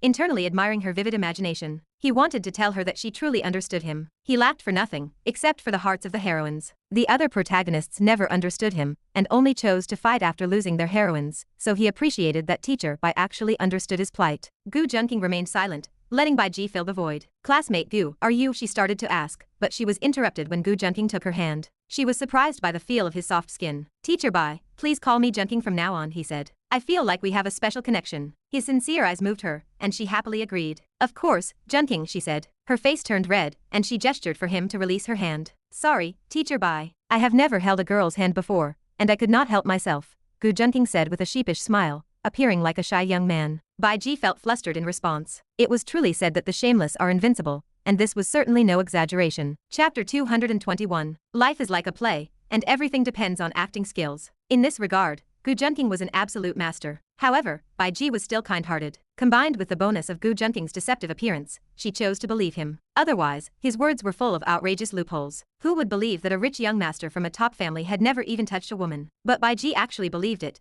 leaving Gu Junking to lament that she was far too pure. True to her name, she was as pure as a white lotus. Junking, are you feeling confident about this exam? Before Gu Junking could reply, Baiji smiled to herself. If there were questions that Gu Junking was unsure about, they were probably beyond the scope of high school students anyway. After learning about some of his past achievements, she realized how difficult it was to rank first among all Loido high school students for 6 consecutive years. It was an almost impossible feat for an ordinary human. As long as one was human, it was possible to make mistakes that could ruin any chance of reaching the top. Gu Junqing was different and had never missed a single step. If that were not the case, so many students would not refer to him as a god. Actually, I am not completely sure. I can only say that I will try my best. Gu Junqing smiled lightly, though he was still quite confident in his abilities. However, his words were overheard by one of his fangirls. The girl's eyes shone brightly, entirely captivated by her idol's humility. She casually posted his words on the school forum, prompting a massive wave of fans to show off online. A user named Junqing smiled flatteringly commented, "Sisters, my male god is so humble. He actually said he has no confidence in this exam,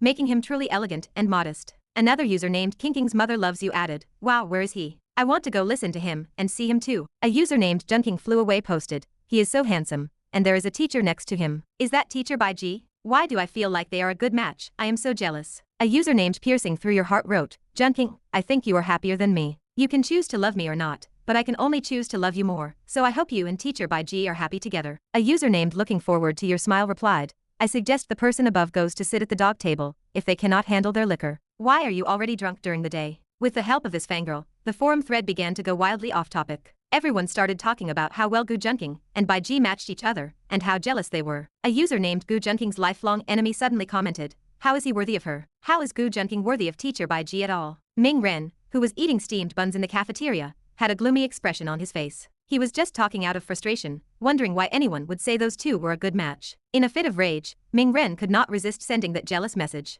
Suddenly, like a single stone stirring up 1,000 waves, the entire forum exploded. Everyone started tagging him and calling him jealous. A user named The School Flower tagged Gu Junqing's lifelong enemy and wrote, "The username seems to explain everything. It is just another jealous monster." Many of the forum regulars began to crack their knuckles and declared they would track down the owner of the account. At this point, Ming Ren began to panic, losing his appetite for steamed buns entirely. He had just been jealous for a fleeting moment. When he saw the goddess teacher walking with Gu Junqing, a man he considered his mortal enemy, his jealousy exploded, and he posted without thinking. Seeing the commotion among the students still dining in the cafeteria, Ming Ren did not dare to stick around. He grabbed his buns and ate them while hastily walking away. Gu Junqing had no idea what was happening online right now. Even if he knew, he would just laugh it off. Popular people naturally attracted attention, and unless someone scolded him to his face, he could not be bothered to control sour words online. "Junqing, I am going to go prepare for class now. If you need anything in the future, you can always come to me." The two of them had already arrived outside the lounge doors. Bai Ji and Gu Junqing waved goodbye as she left to prepare for her lessons.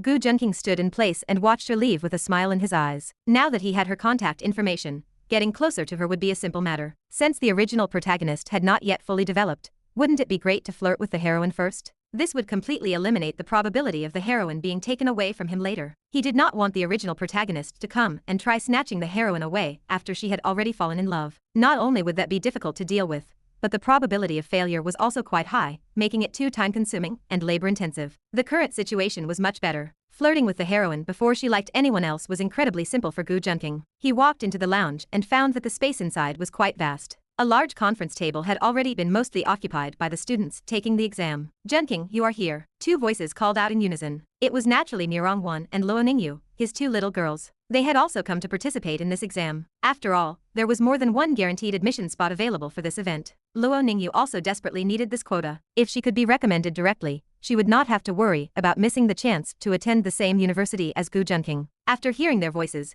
Gu Junqing immediately felt his arms being hugged tightly. He enjoyed their softness and felt the gentle curves of their bodies pressing against him. Gu Junqing felt a little embarrassed since he had no idea Murong and the others would be coming today. They probably wanted to give him a surprise. He was feeling quite lucky right now that Bai Ji had just left. Otherwise, his lie about never holding a girl's hand or hugging a woman would have been instantly exposed. If his cover was blown, it would not be so easy to deceive Bai Ji with white lies again. Although he always liked difficult challenges, flirting with the heroine was best kept as simple as possible. After all, he had to be careful that his pond of fish did not explode from jealousy. Balancing the attitude of each heroine was already a very complicated task. In addition to the sheer number of heroines, he was also feeling a bit exhausted from managing them all. Of course, some challenges were naturally better when they were difficult, such as the various demanding postures he had unlocked with Yumiakin. Sometimes difficulty was beneficial and brought about completely different pleasant feelings. For example, some positions were deeper, while other positions were shallower. There were also postures just like what the ancient general Zilong once said. In a city that is difficult to attack,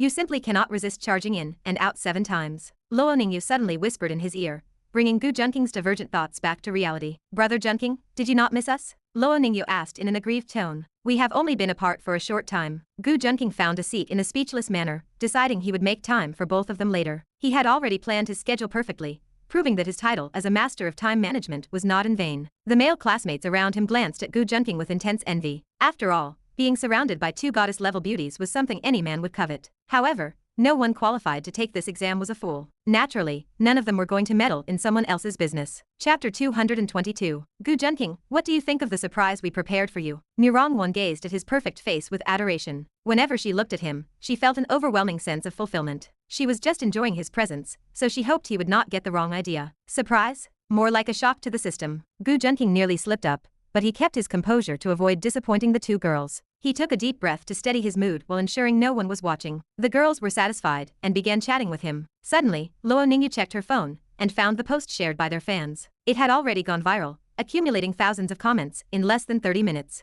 Junqing, look, you were photographed with that teacher. She handed the phone to him, revealing that their conversation with Baiji had been recorded. Gu Junqing was dumbfounded. He had been careless, forgetting that the protagonist was still lurking nearby. It did not matter much, as he could have someone delete the post later. Her name is Baiji, and she is a very good teacher, he explained. She is also very beautiful, Luo Ningyu added with a frustrated pout. She wondered how she should handle the ever-increasing number of sisters. Murong watched eagerly as well. The 2 people in the video had appeared close and very well matched. What are you thinking? Teacher Bai was just providing me with some guidance. Really? Luo Ningyu sounded relieved. She knew that Gu Junqing was too exceptional to be tied down easily. Of course, she is a teacher, so stop thinking in that direction. Gu Junqing tapped the girls on their heads, feigning righteousness. What is wrong with being a teacher? You spend plenty of time in Teacher Yu's office too. Murong whispered her complaint, though she was still flustered by his touch. Gu Junqing stiffened slightly. He realized he could not underestimate these women, as none of them were naive. They were aware of his relationship with Yumiyajin, but had kept it quiet until now. They did not know the full extent of the affair, or they would not be so calm. If they knew that Yumiyajin had already fallen for him completely, they would likely be far more upset. You 2 are getting cheeky, he said, playfully tickling them to make them laugh. Look at what this guy wrote. His comments are truly hateful. He claims the grapes are sour because he cannot reach them, and he is spouting nonsense about physics. Luo Ningyu read the post and expressed her anger. She remained determined to defend him against the protagonist. Gu Junqing glanced at the phone. He knew the post was likely the work of Akihito, who was using his typical online smear tactics. However, Gu Junqing was a figure of authority among the students, so openly attacking him was a foolish move. The school announced that the examination was starting. Gu Junqing parted ways with the girls and headed to his exam room. He felt bored. He had hoped to use this exam to exploit the protagonist, but the guy seemed dull before his growth arc. He entered the room and saw that Akihito was sitting nearby. It was ironic how fate brought the villain and the protagonist together like this. Akihito avoided eye contact, clearly afraid that Gu Junqing would realize who had made the post. Gu Junqing suppressed a smile. He decided to let the man stay nervous. The exam rules were unique this year. All subjects were contained within a single paper, and the difficulty level was high. It tested the students' adaptability and their true depth of knowledge. The exam was designed for top universities, covering everything from ancient history and astronomy to advanced mathematics and physics. The questions required cross-disciplinary knowledge to solve. Even Akihito struggled to understand the problems, spending a long time on each one. His system had not yet awakened. He had only managed to improve by shifting his interest from games to studying. His foundation remained poor despite his late-night cramming. He was unprepared for the obscure topics on the paper. After 20 minutes, Akihito had completed a third of the questions with intense concentration. He felt satisfied with his speed, believing he was finally ahead of everyone. He truly was the son of destiny, and he would finally surpass Gu Junqing. He stretched his neck and glanced over at Gu Junqing's seat. It was empty. He was confused. Did Gu Junqing go to the restroom? He was stunned and unable to focus. What are you looking at? The invigilator asked. I am just stretching, Akihito replied with a reluctant smile. He realized that Gu Junqing had already finished the exam and turned in his paper early. The invigilator was currently reviewing the paper with a look of admiration. Akihito felt a wave of resentment.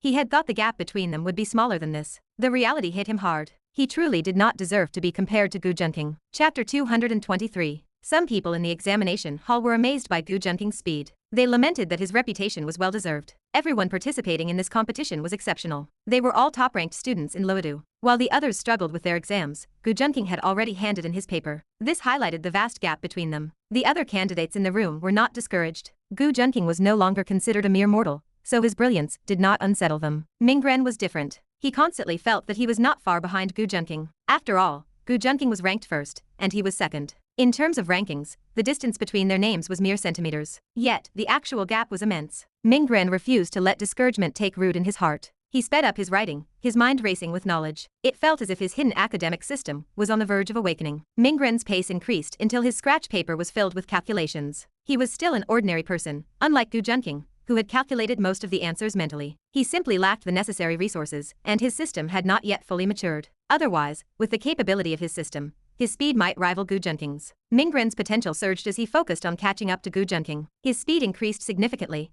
allowing him to finish a third of the exam in 20 minutes. It took him another 20 minutes to finish the paper. When he handed it in, he drew attention from the other candidates, though he felt less arrogant than before. Mingren had risen from a junior student to his current level too quickly. Like a nouveau riche, it was hard not to feel arrogant. However, comparing himself to Gu Junqing made him realize the truth. He matured, acknowledging the gap between himself and others. The urge to look down on everyone slowly faded away. Since even Gu Junqing remained humble, what right did he have to be arrogant? This was Mingren's current mindset. Treating Gu Junqing as a goal provided him with a clearer understanding of himself. Protagonists are incredibly resilient, adapting their abilities and learning quickly. It is difficult to defeat them with minor setbacks, much like a pest that cannot be killed. To defeat them, one must target two aspects. The first is their dreams, and the second is their heroines. Gu Junqing had always taken a two-pronged approach, prescribing the perfect remedy. Mingren walked back to the lounge. He found Gu Junqing sitting there, looking at his phone as if he were messaging someone. Gu Junqing felt a flash of surprise upon seeing Mingren. He noticed that Mingren's luck had improved, suggesting his system was recovering. A faint smile appeared in his eyes.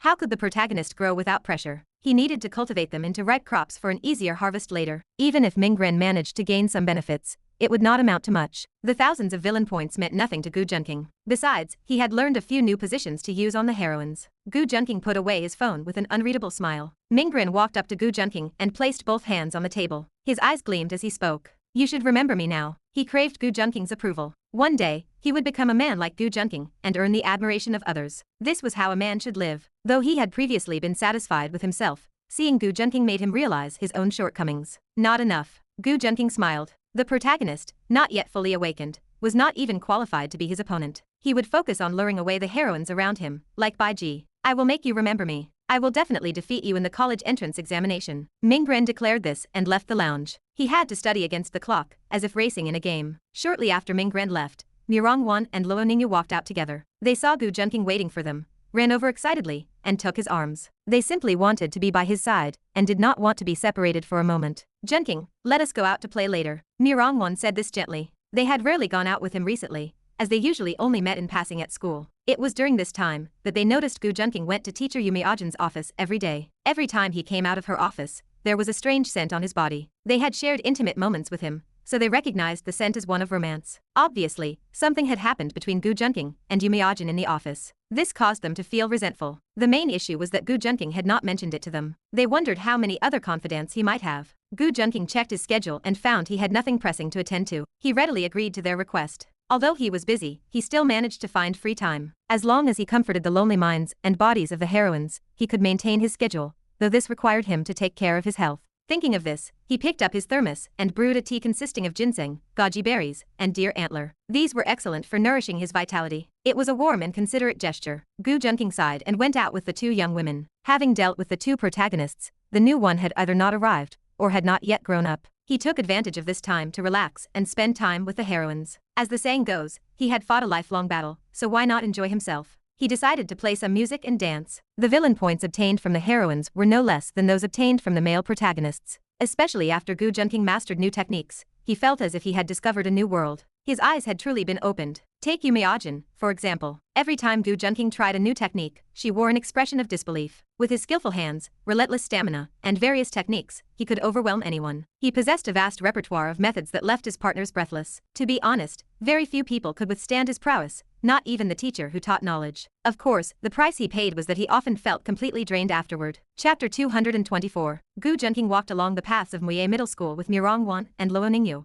enjoying the pleasant surroundings. It was a rare, stolen moment of leisure. Ningyu sighed with regret, noting that Muye Middle School was quite large and famous for its cherry blossoms, though they had yet to bloom. As someone who spent a lot of time surfing the internet, she was well-versed in the latest gossip. Murong listened to Ningyu describe the beautiful scenery of the blossoms in full bloom, sharing the disappointment of missing them. It does not matter, Gu Junqing said with a light smile. He knew he would find his way back here sooner or later anyway. Perhaps a few more visits would help him finalize his plans regarding the local male and female protagonists. He already possessed Bai Ji's contact information, so a single phone call would be enough to arrange a meeting. Promise me you will not forget, Murong once said, grabbing Gu Junking's hand with an excited smile. Her dreamlike eyes crinkled into sweet crescents. She wore a snow-white turtleneck sweater that highlighted her incredibly cute face and smooth, radiant skin. She looked so sweet and delicate that he felt an immediate urge to kiss her. Gu Junqing could not resist, leaning in to kiss Murong Wan's cherry lips until her vision blurred and her face flushed deep red. She truly was a sweet girl. Beside them, Ningyu pouted and shot Gu Junqing a look that clearly demanded the same treatment. Gu Junqing naturally obliged her request. After some time, the group made their way out of the Muye Middle School campus. I do not know if I will pass the exam this time, Ningyu said, kicking a stone at her feet with a look of dejection. If I fail, it will be very difficult for me to attend the same school as you. She glared at Gu Junqing, adding that it was his fault the teachers had suddenly made the exam questions much more difficult, because they knew he was coming. Gu Junqing had only come for the sake of the protagonist, though the situation had proven underwhelming. The protagonist had been quite disappointing, making the trip feel like a wasted effort. Though he supposed it was not entirely in vain since he had managed to secure the contact information for the heroine, Bai Ji. Do not worry, you did not even go out of your way to study for the exam, so you should be fine, Murong Wan said, taking Ningyu's hand to comfort her. There is more than one spot available this time, so there is nothing to be afraid of. Ningyu let go of her anxiety and regained her cheerful expression. The two girls walked hand in hand ahead of Gu Junqing. Gu Junqing smiled, enjoying the rare sense of leisure in his day. Let us go shopping, Gu Junqing said, opening the car door for them with a flourish. He realized he had never taken them shopping before, and decided this was the perfect opportunity for an outing. The eyes of both women lit up instantly. Shopping was in their nature, and few women could resist the temptation, especially when their man was present. Even though Murong Wan and Ningyu were still young, they were no exception. Let us head to Xingdai Mall, Gu Junqing said, thinking of the shopping center he owned. That mall had been funded by Yang Shixing, an underworld boss who had taken control of 3 districts in Luodu with Gu Junking's support. Underworld leaders rarely lacked money, but the funds were often difficult to spend openly due to their questionable origins. Consequently, the money needed to be laundered through legitimate channels. Investments and legitimate businesses were ideal methods for this. Authorities generally turned a blind eye to ventures that also benefited the public. Gu Junqing operated the same way. Since Yang Shixing was under his control, his wealth was essentially Gu Junking's wealth. It was a simple arrangement, where what was Yang Shixing's was his, and what was his remained his own. I heard that prices there are quite high, Ningyu noted after a moment of thought. Before she could finish, Gu Junqing reached out to pinch the tip of her nose. Do you really think you could spend all my money? He asked. Gu Junqing was amused. He had bought the entire mall with a single command, yet this girl was still being so polite to him. That is your money, and we do not love you for it, Murong Wan added hesitantly. They were afraid of the accusation that their feelings were motivated by his wealth. Gu Junqing sighed at their innocence. It seemed that the saying about preferring to cry in a luxury car than laugh on a bicycle did not apply to all women. Besides, if he could simply purchase a heroine's affection with money, his life would be remarkably easy. Gu Junqing would have jumped at that opportunity. Why would you think that? He asked. Would you stop liking me if I had no money? That is impossible, both women said in unison. Regardless of who you are or what the future brings, as long as you do not leave us behind, we will be willing to follow you for the rest of our lives. They spoke quickly, afraid that Gu Junqing might misunderstand them. Gu Junqing knew their devotion was absolute. Their affection for him had reached its peak, and they were committed to him for life. It was impossible for a heroine with this level of loyalty to ever betray him. In that case, why are you worried? Gu Junqing said to comfort them. Besides, if you want to be the mistresses of the Gu family in the future, you will need to get used to spending my money. The two girls nodded sensibly. Then, as the implication of his words sank in, both began to blush. They felt a wave of sweetness and shyness at the thought of becoming part of the Gu family and spending their days and nights with him. They were too shy to even meet his eyes. They did not refute his words. Gu Junqing had become the center of their lives, holding more weight than anything else. They were working hard to become the women he deserved and to be worthy of that position. If they could not marry Gu Junqing, they felt their future would be dim and life would lose all its meaning. With those thoughts, they shyly climbed into Gu Junking's car. They were not crying in a BMW this time, but in a Maybach. This was a significant gain. The roads were cold in the winter weather, and since it was already the start of the workday, Gu Junqing drove to his destination without any traffic. Chapter 225. Xingdai Mall is considered the first shopping mall in Luodu, and it even has several branches across the country. Originally, Yang Shixing only planned to open a small one to launder money. However, he never expected the location to be in a booming new development zone. As the population surged, the mall grew increasingly popular. Since it was profitable, Yang Shixing did not mind increasing his investment. Consequently, he planned to create a world-class entertainment and shopping complex. Even in the dead of winter, the crowds here remain dense and lively. Of course, the prices here are ridiculously expensive. A single shopping trip might force you to live on nothing but air for the next month. However, you get what you pay for. The service and product quality are exceptional, attracting many top international brands. Yet, even in such a bustling place, the Maybach driven by Gu Junqing stands out as a top-tier luxury vehicle, drawing constant attention. After Gu Junqing parked, he walked to the back seat and opened the door for the two girls. This gesture alone turned heads. A handsome man accompanied by two beautiful women is bound to attract attention wherever they go. They radiated an undeniable aura. "It is so lively here," Ningyu remarked. She showed no signs of stage fright, looking as energetic as ever. After all, this is a relatively central location in the capital. With such a dense population, it is naturally lively. "But where do you want to go first?" Gu Junqing asked. He did not care much about the details, nor did he have any personal need to shop. Moreover, he was short on time. With so many heroines requiring his attention, he rarely had a moment to himself. Today was a rare half-day of leisure. Gu Junqing's stamina was constantly tested by the heroines. It required precision management, if you catch his drift. However, Gu Junqing enjoyed every moment of it and naturally wanted more. "How about we go look at some clothes first?" Murong once suggested, tilting her head as she thought for a moment. "Of course, I will follow your lead today," Gu Junqing smiled. "It is time to let the ladies take the reins." The comment made both women blush,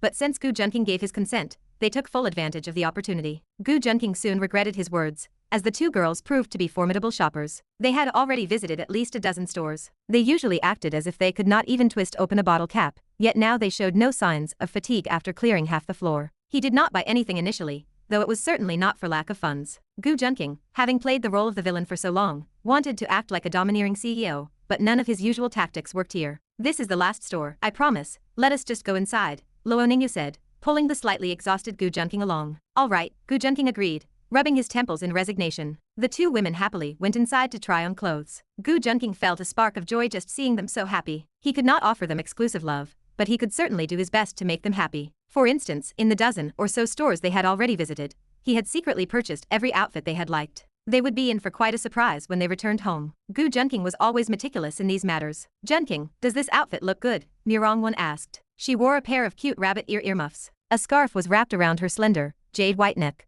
barely concealing her delicate collarbone and the soft skin beneath. She wore a snow-white down sweater paired with a long blue skirt accented by lavender lace straps. The look was flawless, cute, and smooth, with warm white stockings covering her legs. The sight stunned Gu Junqing. He could only sigh, realizing why she was the recognized goddess of Tianlin High School. Regardless of what she wore, she always looked breathtaking. She was like a pure white rabbit, as beautiful as ice and snow, and full of spirit. She had an aura completely opposite to the bunny girl Hayashi Kotake had once worn to seduce people. She was like a flawless elf who had descended into the mortal world. "Very good-looking," Gu Junqing said sincerely, without a trace of falsehood. He did have a soft spot for rabbits, after all. Ningyu, not to be outdone, wore a pair of cat ears, one drooping and one standing up, which gave her an oddly cute appearance. She wore a female high school uniform that hugged her figure perfectly, complete with cat paw gloves and a cat tail swishing behind her. Her eyes looked pitiful, filled with a sweet, pleading expression. "Meow, meow," she chirped. Gu Junqing found Ningyu somewhat adorable. The thought of having a cat girl meowing at him, while a snow-white rabbit stared back with red eyes, was almost too much. Gu Junqing found it hard to resist.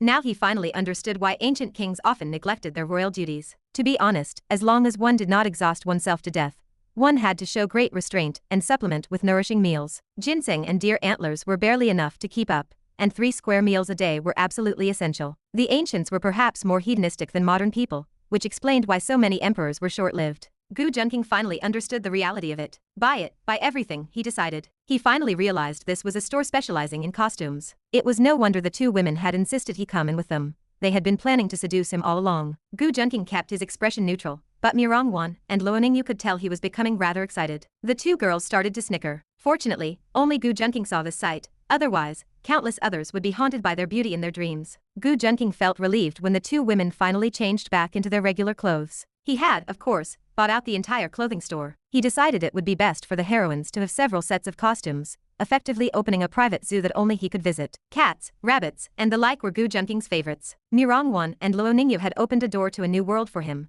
though they would ultimately be the ones to suffer the consequences. To be continued. Hope you liked today's video. Join the community by subscribing and dropping a like. I'll be back with another update as soon as possible. See you then.